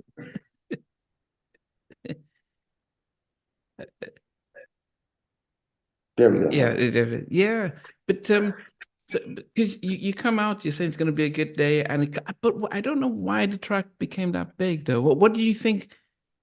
Because and I think it didn't offend non-Christians. It just felt like it felt like almost like Sound of Blackness, optimistic. It didn't sound. Yeah. It felt as if everyone could just feel like uplifted. How did you craft it where we could just make it not too Christian, or how did you think about that when you produced it, or what were you what was going? No, I listen. I think one of the biggest mistakes we make as creators, and I say this with respect to the audience, I think one of the biggest mistakes is we make our art for the audience. And I think that's a big mistake. I make my art for me. Like I do it to my satisfaction, to how I want to hear it, how I want to craft it. Not necessarily thinking about who's going to like it. Okay, But I feel like if it turns me on in the way and I really love it, yeah, then I got a shot at somebody else really loving it too, you know. But I can't think about other people like, oh, they're gonna love this. I'm gonna write this because people are gonna like this line. I'm yeah, gonna do this track because people are gonna. I don't think about people. It has to. It satisfies me. It scratches an itch in me. yeah, It fills a void in me. You know what I mean? And I think I'm fortunate that when I'm done, other people go like, "Yeah, me too. I like it too." yeah. And that's the biggest blessing. And I think, and that's important to learn, not just for, because even for myself, I mean, there are times when I've interviewed people that I've really just been so blessed by the interview, but the audience doesn't seem to um, connect with it as much, maybe because they're not talking about scandals and stuff, and they're just talking about the inspirational stuff. And I had to learn to say, you know what, as long as I enjoyed what I'm listening and doing, doesn't matter how many Yeah. people enjoyed it, maybe a few people. And so I think it is something that we chase we chase the masses, and then it Right. can stifle the creativity. That must have changed both Tina and Erica's life, the fact that they're now global, they've got a global song. How does that then, because this is yours now, and it's not that you've done stuff for Brandy or Drew Hill, this is now on you. Yeah. How does that change you then, now that you've your first project blows up like this? What happens to you? It puts me in a new category as not just a content creator or a songwriter or somebody who can take a song, craft it, and make something out of a song. Mm, It puts me in a category of taking an artist that nobody knows and being able to shape and to break an artist. At that point, record labels and brands and companies look at you differently mm, because they see that not only can you make the content, you're a kingmaker. wow. You can take nobody. Or respect to your wife and sister-in-law. Yeah, and I'm not even talking about them. I'm just saying anybody Yeah, because anybody that has the gift, you know how to craft things and make them like a Mario. yeah. You know what I'm saying? Oh Jesus, what's happening? Like a Mario, and everybody knows that this kid can sing, but it's not till they said, Just for Warren, fun. can you go work with him? Yeah, I got you. Wow. I know exactly what to do. I know what. Listen, I had that song "Just a Friend" already. I wrote it with Harold. I wrote the chorus and the track. Harold wrote the lyrics. Me and my friend Jubal Smith wrote the Oh, track. Jubal Jubu, Smith guitar. Tony, Yeah. Jubu, yeah, okay. And Jubal, that's him playing the guitar on it, Yeah, yeah, yeah. he's a writer on there. Um, we finished it. I ended up cutting that song on Usher first. Oh, For his Usher's 8701 album. That song, another song called Pop Your Collar, some other songs got leaked. So he took them off the album and redid other songs for it. oh I yeah. was in a meeting with Clive Davis and he played this song from this new kid he signed named Mario. The song was called Tamika. And it was to go on a soundtrack. I can't remember what the soundtrack was. So I heard the song. I said, after the meeting, it was a staff meeting, so there was a lot of people there. So I waited till everybody left. I said, Clive, I have a song that I know that kid Mario would, man, he would destroy the song. He was like, all right, let me hear it. I said, I'll be right back. I have it on a DAT tape in my hotel room. So I run back to wherever I was staying. I can't remember at the time. Go back up to his office at the Waldorf Astoria Hotel. That's where his offices were at the time, on the J floor. I play him the song, and he loves it. He loves it.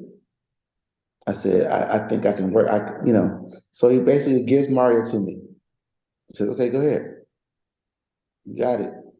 So I do Mario's first three singles, Wow. you know, and it was great to get the kid. But so they look at me as somebody who can take an artist that nobody knows, or take an artist that maybe nobody's thought about in a long time, Mm, as in Luther Vandross, yeah. and do like "Take You Out Tonight." Like Luther hadn't had an album in 11 years, like, but I got this song.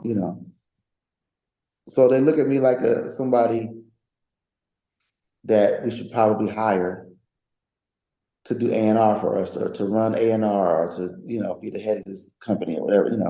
So I started fielding a lot of offers after the success of Mary Mary and Mario and Luther and a couple other ones, that I, worked with. Like, man, he should be. And so after that, I started doing, A&R work. I went to work and was vice president of A&R at Electric Records for a while. And, Wow. that really prompted me to start my own label. I'm like, if I can do this for you guys, then I should do it for myself. Did Usher ever say why couldn't you release um Just a Friend? He must have been because it was a Mario's massive hit for him. Did Usher not be upset that he didn't get to release it? No, I don't. I mean, he never expressed that to me, but I don't think we ever really talked about it in depth. But I feel like he had enough hits on his. I don't think he was. It just didn't seem like he was that worried about that. He didn't need that Okay. song. He had so many amazing songs and hits. I think this is a young kid that's 16. Like, I think he was more of the mindset like, man, let the little kid live. Like, Yeah. I'm Usher. I'm good. You know what I mean? That Luther album, it was such an amazing comeback. Really Yeah. brought him to an audience who kind of forgot about him. What was it like working with one of the greatest male singers that ever? I mean, he has a voice that you are so recognizable, but it just feels like it's honey. What was that like just working with the legend of Luther? In full transparency, I don't know, because when it came time for me to go to the studio and work with him, I didn't go to the session. I wasn't there. The session was in Connecticut, and I lived in LA. What I did do, I spoke with him on the phone, Okay. and he told me the changes, told us the changes he wanted to make in the song, and then I gave the phone to Harold. He tells Harold the changes he wants to make in the lyrics. We make the changes, send them back, but he also says, we want you to come to my house in Connecticut, and I want you to stay here at my house. And I'm like, I don't do that. I'm not coming to you. I don't know this guy from a can of paint. I just wasn't comfortable with that. So I'm like, I don't want to go to New York, then go to the session and leave his house and like, yeah, I'm staying somewhere else. When he's invited me to stay in his home, I Wow. didn't want to insult him like that, so I just didn't show up. So, or I think either Ron Gilliard went to the session, who was, uh, he was like the head of black music at J Records, or it was Ron Gilliard. And then when I finally heard the song, Larry Jackson Okay. uh, flew out to LA and played me the song, played me the vocal. And I was like, oh, this is great. And then I met Luther after that. Okay. I met him, and after the song was doing well, I had never, up to that point, I had never really listened to Luther Vandross. I never been to a show. I wasn't like a Luther fan. Okay. As a matter of fact, when I played him the song, Clive Davis said, "This is great for Luther." I said, "Who's Luther?" He looked at me like I was crazy. I was like, "Luther, who's that?" Because I'm thinking he's talking about somebody like some young kid or something. I'm Okay. not Yeah. thinking he's Yeah. talking about. I obviously know who Luther Vandross is, but I Yeah. didn't think that's who he was talking about. Yeah. He's like Luther Vandross. I was like, Luther Vandross. I'm like, wow, I hadn't heard that name in so long. And he said, no, well, we're doing it. If you want to be a part of it, you better come on because this is going to be a big deal. So I Yeah. said, all right, well, yeah, fine. When I met him and I was able to take my mother to go to his concert, oh, that's when I knew the way my mother was acting. Oh my God. Did he get upset that you didn't come? Did he did it was that just that you didn't come around? No, I don't think he cared that much. Like, it ain't like he needed me to be there. Like what he's Luther. What am I gonna tell him? Yeah. He knows how to sing, his stuff. I would have been there, but I would have been there just watching him sing, which would have been fine. But I also did not know he would pass away, and I never be able to get a chance to do that again. Yeah. And so, if I'm, now at my age now, yeah, I'd be there.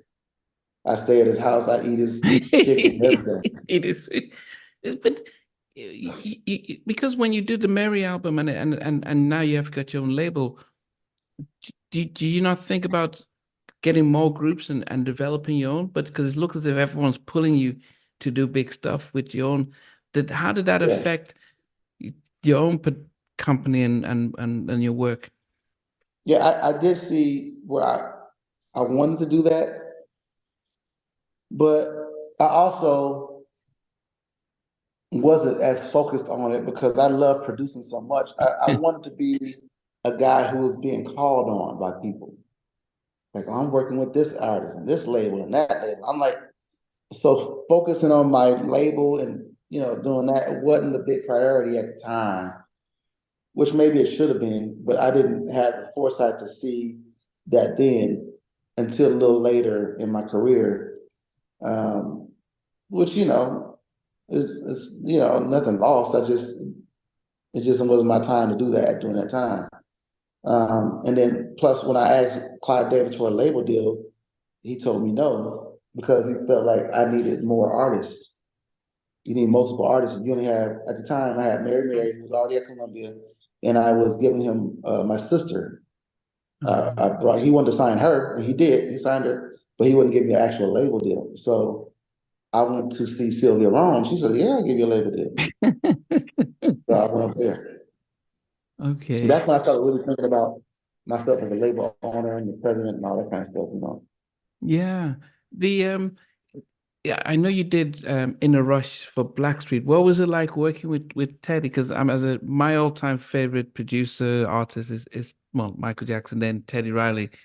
Yeah. What was it like working with Teddy and on that track In a Rush? And one, it was surreal to show up. First of all, his studio is called The Future, The future, yeah. and it was every bit the future. When you walk in there, there's stuff going on that you've never seen before. It's like I walked into the future. It's Wow. crazy, right? So we record the song, and I did the demo. I sung the demo, and so when I got to Virginia Beach, I had this 2-inch tape, reel with the track on it, and he wanted to change some things. So I bought that, and I had discs with me. I need a drum machine. He doesn't have any of those things. Wow. Teddy's been recording digitally since the late 80s and hasn't used drum machines since the late 80s. He doesn't even know what to, but he had to drive around and have somebody find an Akai MPC 60 or 3000 for me to work on because he hasn't used it in that long. I'm like, well, what do you do? How do you make these beats? He was like, I use computers. I Yeah. didn't even know that. I didn't even know that existed. He was using Pro Tools Mm. in 1998 before anybody had it. It wasn't even called Pro Tools yet. It was called Sound Tools, and he was a beta tester. Wow. He was at one big studio with all this stuff in it. And it was a smaller studio. When he pressed one button, all these like things would light up. It was a Total Recall room. And then he had a tour bus with a studio on the tour bus. You know, it was just, oh man, it was crazy. I've never seen anything like this in my life. Um, it was freezing in there. I remember that studio was so cold in there. But he basically acted as an engineer. He was recording, and I was directing the singer. At the time, it was Eric from Blackstreet. Yeah. You know, I was singing a song. We did it over a couple days. And while I was in there doing that, the songwriter I mentioned before, her name is Tamara Savage. She was with me. She was writing to another track on the tour bus. It was a song called "Take Me There" that they used for the Rugrats movie. Oh yeah, with Maya. Yeah, yeah, yeah, yeah. Yeah, so she was writing that song while I was recording vocals in the studio on in the Rush. Okay. Yeah, Yeah, when I've interviewed even some of Teddy's former producers and engineers, they said he's probably one of the best mixers and engineers. yes, Forget about producer, but that he almost because he yeah, had so much work, he has engineers. But when it comes to mixing and engineering, he's probably one of the best the out there. best, the best, man. Like you couldn't. Yeah, he's the best. He's still. I recently worked with him again. The Walls Group or something? The Walls Group, yeah. They wanted to do like a '90s style track, so I did it. Sent it to them. They sung it, and I said, "I'm not going to mix it yet. Let me see if I can get Teddy to get involved." I called him. He said, "Man, send it over." I sent it to him. He calls me back. I'm thinking maybe he'll play Talkbox on it, and something like that. He calls me back and says, "How far can I go?" When he asked me that question, I knew he liked the song and he wanted to put his foot in it. I said, "Oh shoot." I said, "Teddy, go as far as you want to go. I don't care, man. Do what you want to do." I mean, he understood, like, do we have the money to pay a Teddy Riley? No, this is a gospel project. We got two nickels to rub together in this budget, man. But the fact that he did that, and basically, I was scrambling even trying to pay him because it's kind of like trying to figure out. He said, "Man, don't worry about it. Wow. Just generous, like don't." He said, "I don't care." Like I said, "Wow, man." He sent it back, and when I tell you, Jesus, man, I could not believe what I was hearing. I said, "Oh my God." It's a track, and he kept a lot of my stuff. So I'm on there. It's me and Teddy together. It's like some of my drum stuff, some of his, my bass line here, my keyboard, his talk boxes. He put all this stuff together. And then I'm thinking he wants to mix it because, he's big. He's like, "No, no, no, you mix it." I said, "Okay." It was just all around, man, great experience and really affirming to me that he would trust me to say, "Hey, man, I'm sending you my files, like you mix them." Wow. That's priceless, man. You don't even get to have a conversation every day with a Teddy Riley, man. That's like, you know what I'm saying? Yeah, yeah, That's like talking to Barack Obama or something. You know what I mean? In my, in yeah. my book. Yeah, I mean, he created, a whole sound. Even you hear when you Yeah. hear Teddy, so Jimmy and Terry or Babyface talk about how when they had I Wanna, they were like, whoa, they need to up their game because this 17-year-old kid has just changed the whole industry and stuff. So Changed yeah. everything. It's- Everything. Did- Woo. how how did your career sort of come full circle back to focusing on gospel after, from your Death Row and your gangster rap days and stuff? How did that? What shifted that you just said, okay, yeah, I need to. Hold on. Now my mom's calling me. What is going on? Why is everybody calling me? Okay. Um, Basically, I think with the success of Mary Mary, I think I sort of realized that I could have taken advantage of a period when they were really first getting off the ground where I could have signed a bunch of other gospel artists and created my own imprint label, thing. That's one of the reasons. The other thing is I saw that there was probably a void of gospel content that was relatable Mhm. and relevant and was able to be played on mainstream radio. And the person that would love Jill Scott would love this gospel song. The person that loved Usher would love this gospel song. You know what I mean? Yeah, And I saw there was kind of a void, not enough of it. There's some of it, but not enough. yeah, So I said, let me concentrate on doing records like that, and where I know, I can really use my influence because I don't know how influential I am in hip hop like that. I mean, I've done some hip hop stuff. I've done some R&B, but like I think my influence is more so in gospel than it is in those other genres because of Mary Mary. Because kind of like Teddy Riley did with the hip hop and R&B. When Mary Mary came out, they sort of changed what gospel was supposed to sound like in terms of contemporary gospel, yeah. and people started doing that. So, I figured I should lean into that a little bit and not necessarily capitalize on it, but to lean into it and say, you know what, let me cultivate that sound more. Let me assign more artists and bring more artists if I can. And so I started doing that, and then you come up with, artists like the Walls Group and my new artist Lena Bird Miles, who is she's just a force of nature, man. Just like what can I say? She's amazing. She's amazing. There's a reason why she won New Artist at the Stellar Awards. Best new artist. And as a brand new artist, she's already had a number one record. That's hard to do.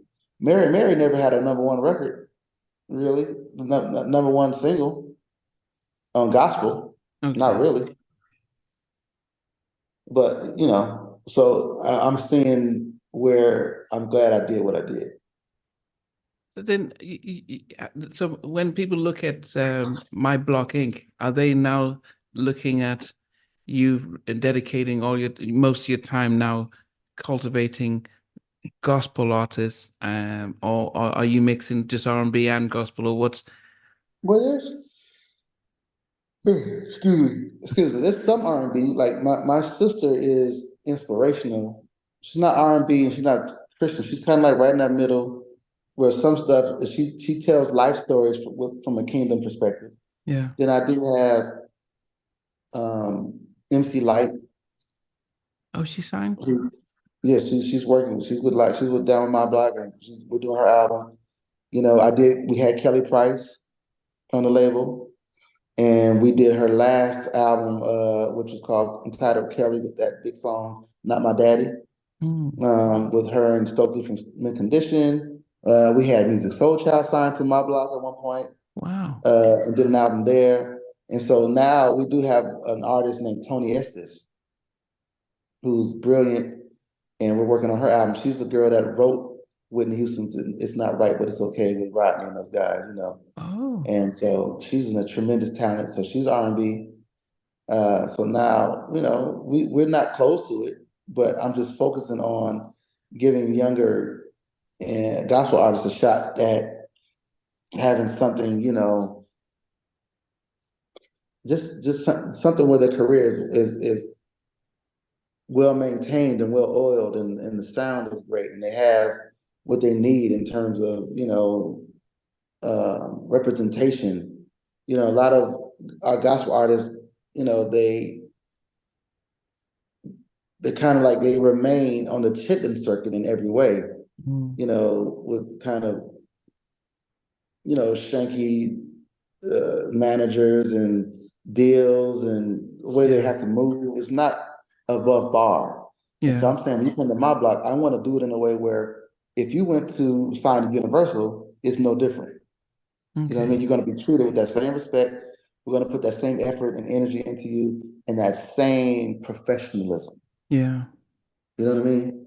Yeah. That's what it is for me.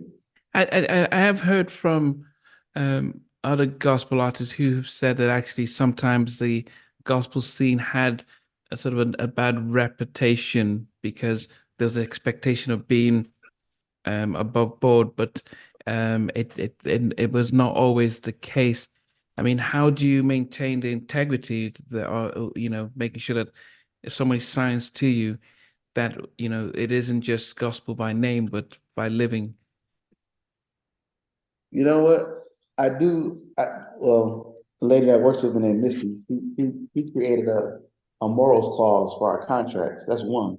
Oh, But I do also realize that I can't make people do anything or not do anything. yeah. But they do know what's expected because I talk about it an awful lot. And, when I sit down with you, I don't give you the same speech that other label heads may give you. A lot of guys go like, I want to sign you. I just believe in you. I don't want nothing from you. I just believe you. I'm like, no, no, no. I do want something from you. I want to sign you because I, one, believe your talent is amazing. I think I can make some really amazing music with you. I think that's going to be fun. Mm, I think I'm going to be able to take your gift and mold it and shape it and do things with it that you probably wouldn't even dream of. Two, I believe you're going to make and generate a lot of revenue. So when you make money, you're going to make money for us. And when we make money, you're going to make money. This is business. We have to make money. yeah. Otherwise, there's no point. I can do this for free at home, right? And never leave my house. That's fine. But those are the two things we look at. I'm like, we have to do business. And in order to do that, we have to set parameters. Like if you are doing things out there in the streets that's hurting business, I'm gonna have something to say about that. Mm, I can't make you do anything, but if you're hurting my business, yeah. then we gotta have another conversation. Yeah. You know what I mean? The industry has changed because back when you were starting off, we valued music and we had to buy the album or buy the CD or and stuff.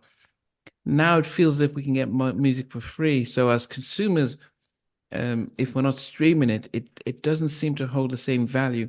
How then do you, as a label executive, make money with music today in 2024? It's very difficult. Which I believe in the streaming model for certain genres. Pop music, hip hop music, right on, it's great. Mm, Anything else, it's bad for business. Because you're telling me in order for me to make $1,500, I have to stream my song 1 million times in wow. order to make $1,500. In order for me to make a penny, you have to stream my song over 300 times to make a penny Wow. on Spotify, which is absurd. So you leave us no choice than to go direct to the consumer and say, hey man, you guys are devaluing our music and we can't make money, but it still costs us money to do it. Yeah. It's not cheaper. It costs more money today to make an album than it did 10 years ago Wow. because of inflation. You still gotta, I mean, a good album. If you're Yeah. gonna Yeah. go into a studio, if you're gonna use a real engineer, real musicians, and that kind of thing, it just costs more. Real mix engineers and get it mastered in a proper fashion. It costs more, and the return is that we're getting is less. So now we got to figure out a way to go directly to the consumer and say, listen, man, I know you're streaming, but I'm not gonna allow you to have this album. I mean, I know you love the Walls Group. You got millions of fans out there that will stream this song, but we can't make any money. So if you love the Walls Group that much and you're a real fan, you'll go over to my website and pay $15 for a download of this single of this album. And you can put it in your iTunes and play it too, but you got to get it over here. Mm, That's the only way we're gonna make money. And then if we do that for a couple of years, and then after we're done with that, then here, Spotify, here, Apple Music, you can have it too. That's the model I think we should be looking at more than anything, because without that, we're going to dry up, and the revenue's going to dry up. And only thing worth doing will be pop and R and rap and hip hop But does the in model terms of work for money. you yet then? I mean, is that what you're doing? Is that's what you've been doing? Has it been successful? No, I haven't even. I started thinking about this after the Walls Group, and I'm going, man. They were my team were putting up posts congratulating them on 10 million streams. I said, what's the numbers on 10 million streams? I was so offended and appalled and just hurt. Like, man, my feelings are hurt. Yeah. This is I almost have no more money, and y'all, it's kind of crazy. Oh my God, I'm getting No, what's going on? Maybe something important has happened in the world. I don't. yeah, no, Everybody's no. trying to tell me. Yeah, and just as I wrap up though, so I guess it's just seeing the business side as a label executive today, because back when you came out with Mary Mary, it was a different story. Do you Yeah, then have a different model then? Do you have to do a 360 and like Live Nation and Rock Nation yeah. and get them to do shows and that part of it and That's part of it. That's part of it. We'll do shows sometimes together. I like to do it, and fortunately for me, I have some of the best live performers on my label in the world. Mhm. Listen, I don't care who you are. You don't want to come behind the walls group. They're going to destroy the stage. But just when you thought they destroyed the stage, here comes Lena Bird Miles. She's going to kill that stage. Oh, you thought she killed it? Okay. Here comes Mary Mary. They don't have to do anything. Just play the hits. Done.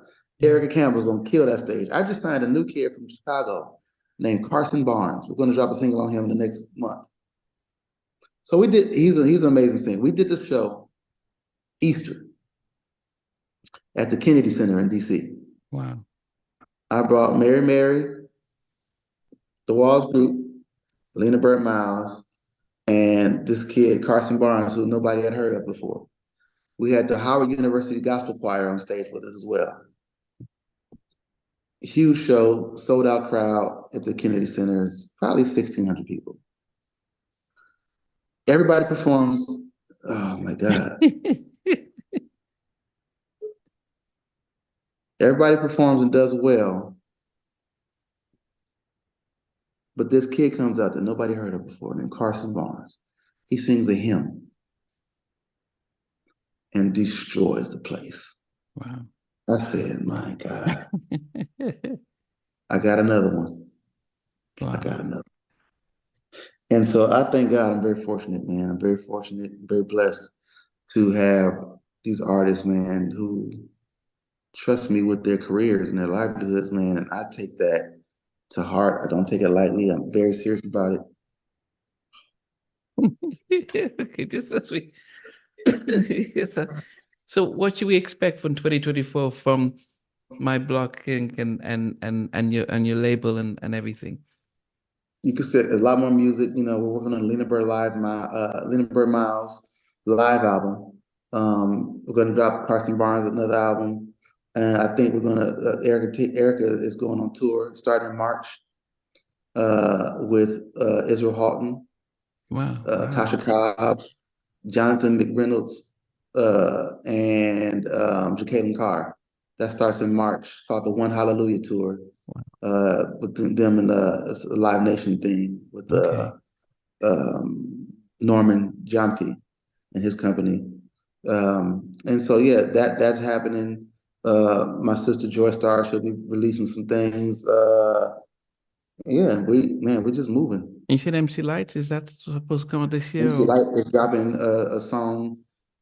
She's dropping a single during Women's Month, and then another album. We're rounding third, coming on the home plate on this album that we've been working on for a while. It's really good.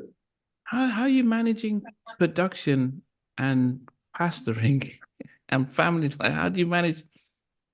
Well, it's all the same job. It's all coaching. If I look at it that way, I don't get overwhelmed by it. If I look at it like it's me switching hats all the time, trying to, Yeah, I get frustrated and be like, overwhelmed. But I just look at it as like all kind of like extensions of the same job. Yeah. I'm a coach at home with my parents, with my kids. I'm a coach at church with my parishioners. As a producer, I'm coaching. You Yeah. know, only job that where I'm not coaching is my marriage. So that's different. I'm not her coach. Yeah, yeah. She's my coach. I'm being coached. She's Yeah, my coach. yeah. With all my guests, I always ask them if you were stuck in a lift and you had to pick your favorite movie to watch while they try and get you out. What's your all-time favorite movie? If ooh, it would have to be.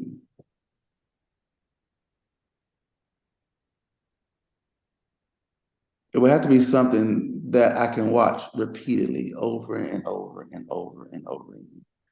Yeah, but your all-time favorite film. It's a film that you might not be very familiar with. Um,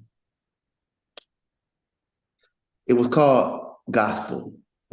Came out in 1979 Wow. in theaters.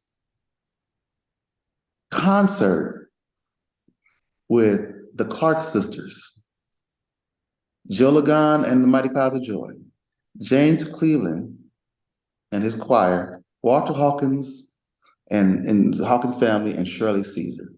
Wow. And there's two parts of it. Oh, and I can watch that over and over. I've been watching it since I was 9 years old. I just watched it again 2 nights ago. Wow. Okay. Louis Gospel all day. Okay. And then what's your all-time favorite song? Not your song, but just like, mine is Michael Jackson, The Lady in Your Life, Lady in My Life. What is your all-time favorite song? I don't have an all-time favorite song, but one that's up there, really, really high up there.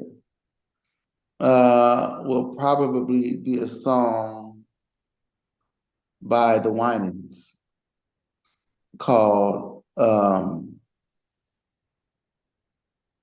oh shoot.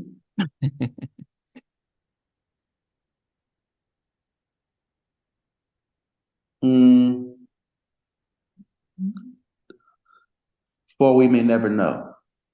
Okay. On the Winans album, the album's called Long Time Coming.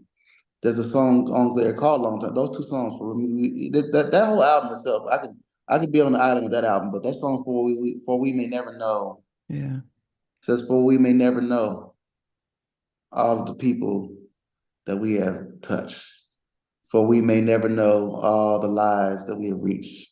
Wow. But we know for a record that you do keep. And in the end, when the end does finally begin, we will receive a great reward for what we've done. Wow. That's I'm, it. I'm gonna make sure. I do have the discography, but I will check that out sung out. When I interview producers, I always like to find out who would make your top five list of fellow producers. If you had to pick five producers that you admire, who would be in that top five? Number And one, no Quincy Jones. order. Okay, Quincy Jones. Yeah. Quincy Jones, Arif Mardin. Who? Arif Mardin. Oh, I don't. Look him up. Arif Mardin. ARIF. Arif Mardin. DJ Quick, Jamie Lewis, Teddy Riley. Okay, okay. That I is. gotta say, I gotta say Dr. Dre too, but But I know Quick was he came out I think last year to say, look, man, I didn't get the same type of publicity as Dre, and people underestimate how good I am, that I'm just as good as Dre. And I guess because Dre had the songs that in Interscope pushed, I guess it's easy to think he well, he might. had NWA. NWA was huge. He had Eazy-E and all those Ice Cube. That group was huge, huge movement. Yeah. Yeah, and I guess it's probably tough to be able to. But then you've got contemporaries like yourself, Stanley Brown, like R&B, who went back to gospel and stuff like that, and Rodney. Yeah.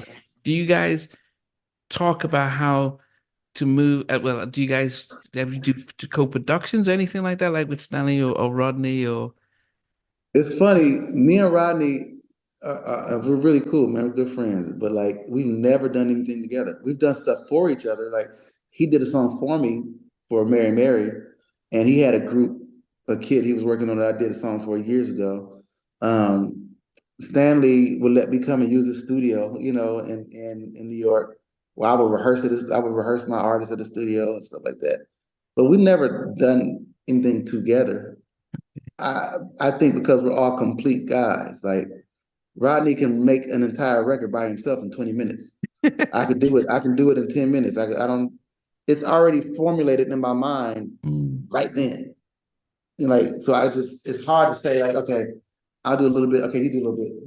Me and Rodney tried to do a record together one time. We ended up just looking at each other and laughing because just never happened. Well, if there's one request that I have that, with you guys would be, I think a lot of us remember fondly Black Men United. You would know. I Yeah, think it wasn't that the song was great, but I think it was about the message it sent about unity.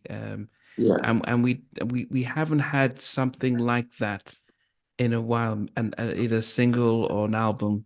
And when you think about yourself and Stanley and Rodney, of being able to create an inspirational project and get all these legendary black singers to come together like a We Are the World or so, that would be a hope and request that people like yourself have the opportunity to try and forge something like that, because you started off talking about how important it was having a father figure in your life, and we're still sadly in a time when that's not there, and there's a lot of division within the black community, and having music is the most powerful form of communication. So I would hope you guys could to put brains together and create something like that that could inspire and show the unity that we're lacking. oh man, it would be amazing. I mean, I'm never opposed to it. I know how to play my little part and let everybody else play theirs. Yeah. So maybe one day in the future, you never know. Yeah, well, you've got a label, you've got everyone, and it's easy to call on old friends to chip in. So Absolutely. yeah, a West Coast Absolutely. version. Well, Warren, I want to thank you for your time, for your story, and everything. I know I've kept you a little bit later there, and I'm sure there's 100 people trying to get a hold of you. But it's been Yeah. really inspiring and fascinating.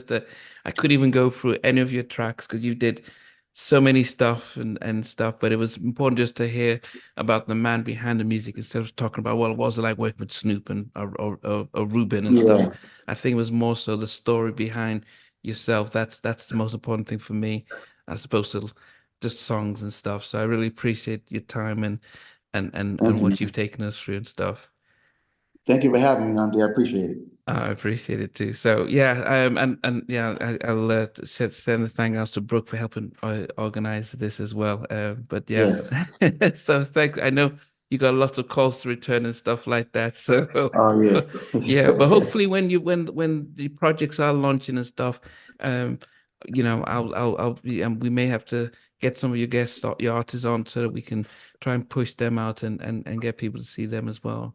Man, I would appreciate that. Thank you. Yes. Okay. Well, I'll let you go. It's just quarter past midnight here, so Oh but we'll wow. chat. It's fine.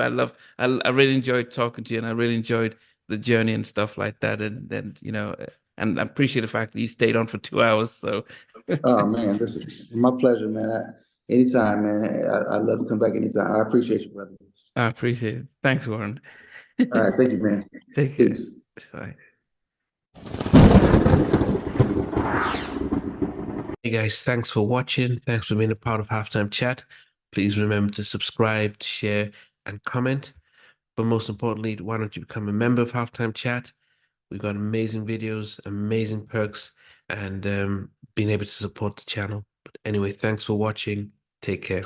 I never participated in that kind of. And somewhere in between. for even loving us.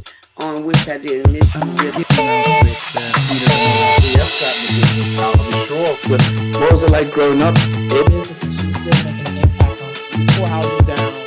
I have a couple of pieces. Trying to get this one and that one. That works for you, but just for me, No. Okay. They don't understand what Jonas' voice and many all spirits. Lay it. And all these guys, they all work together. I mean, I love all different genres.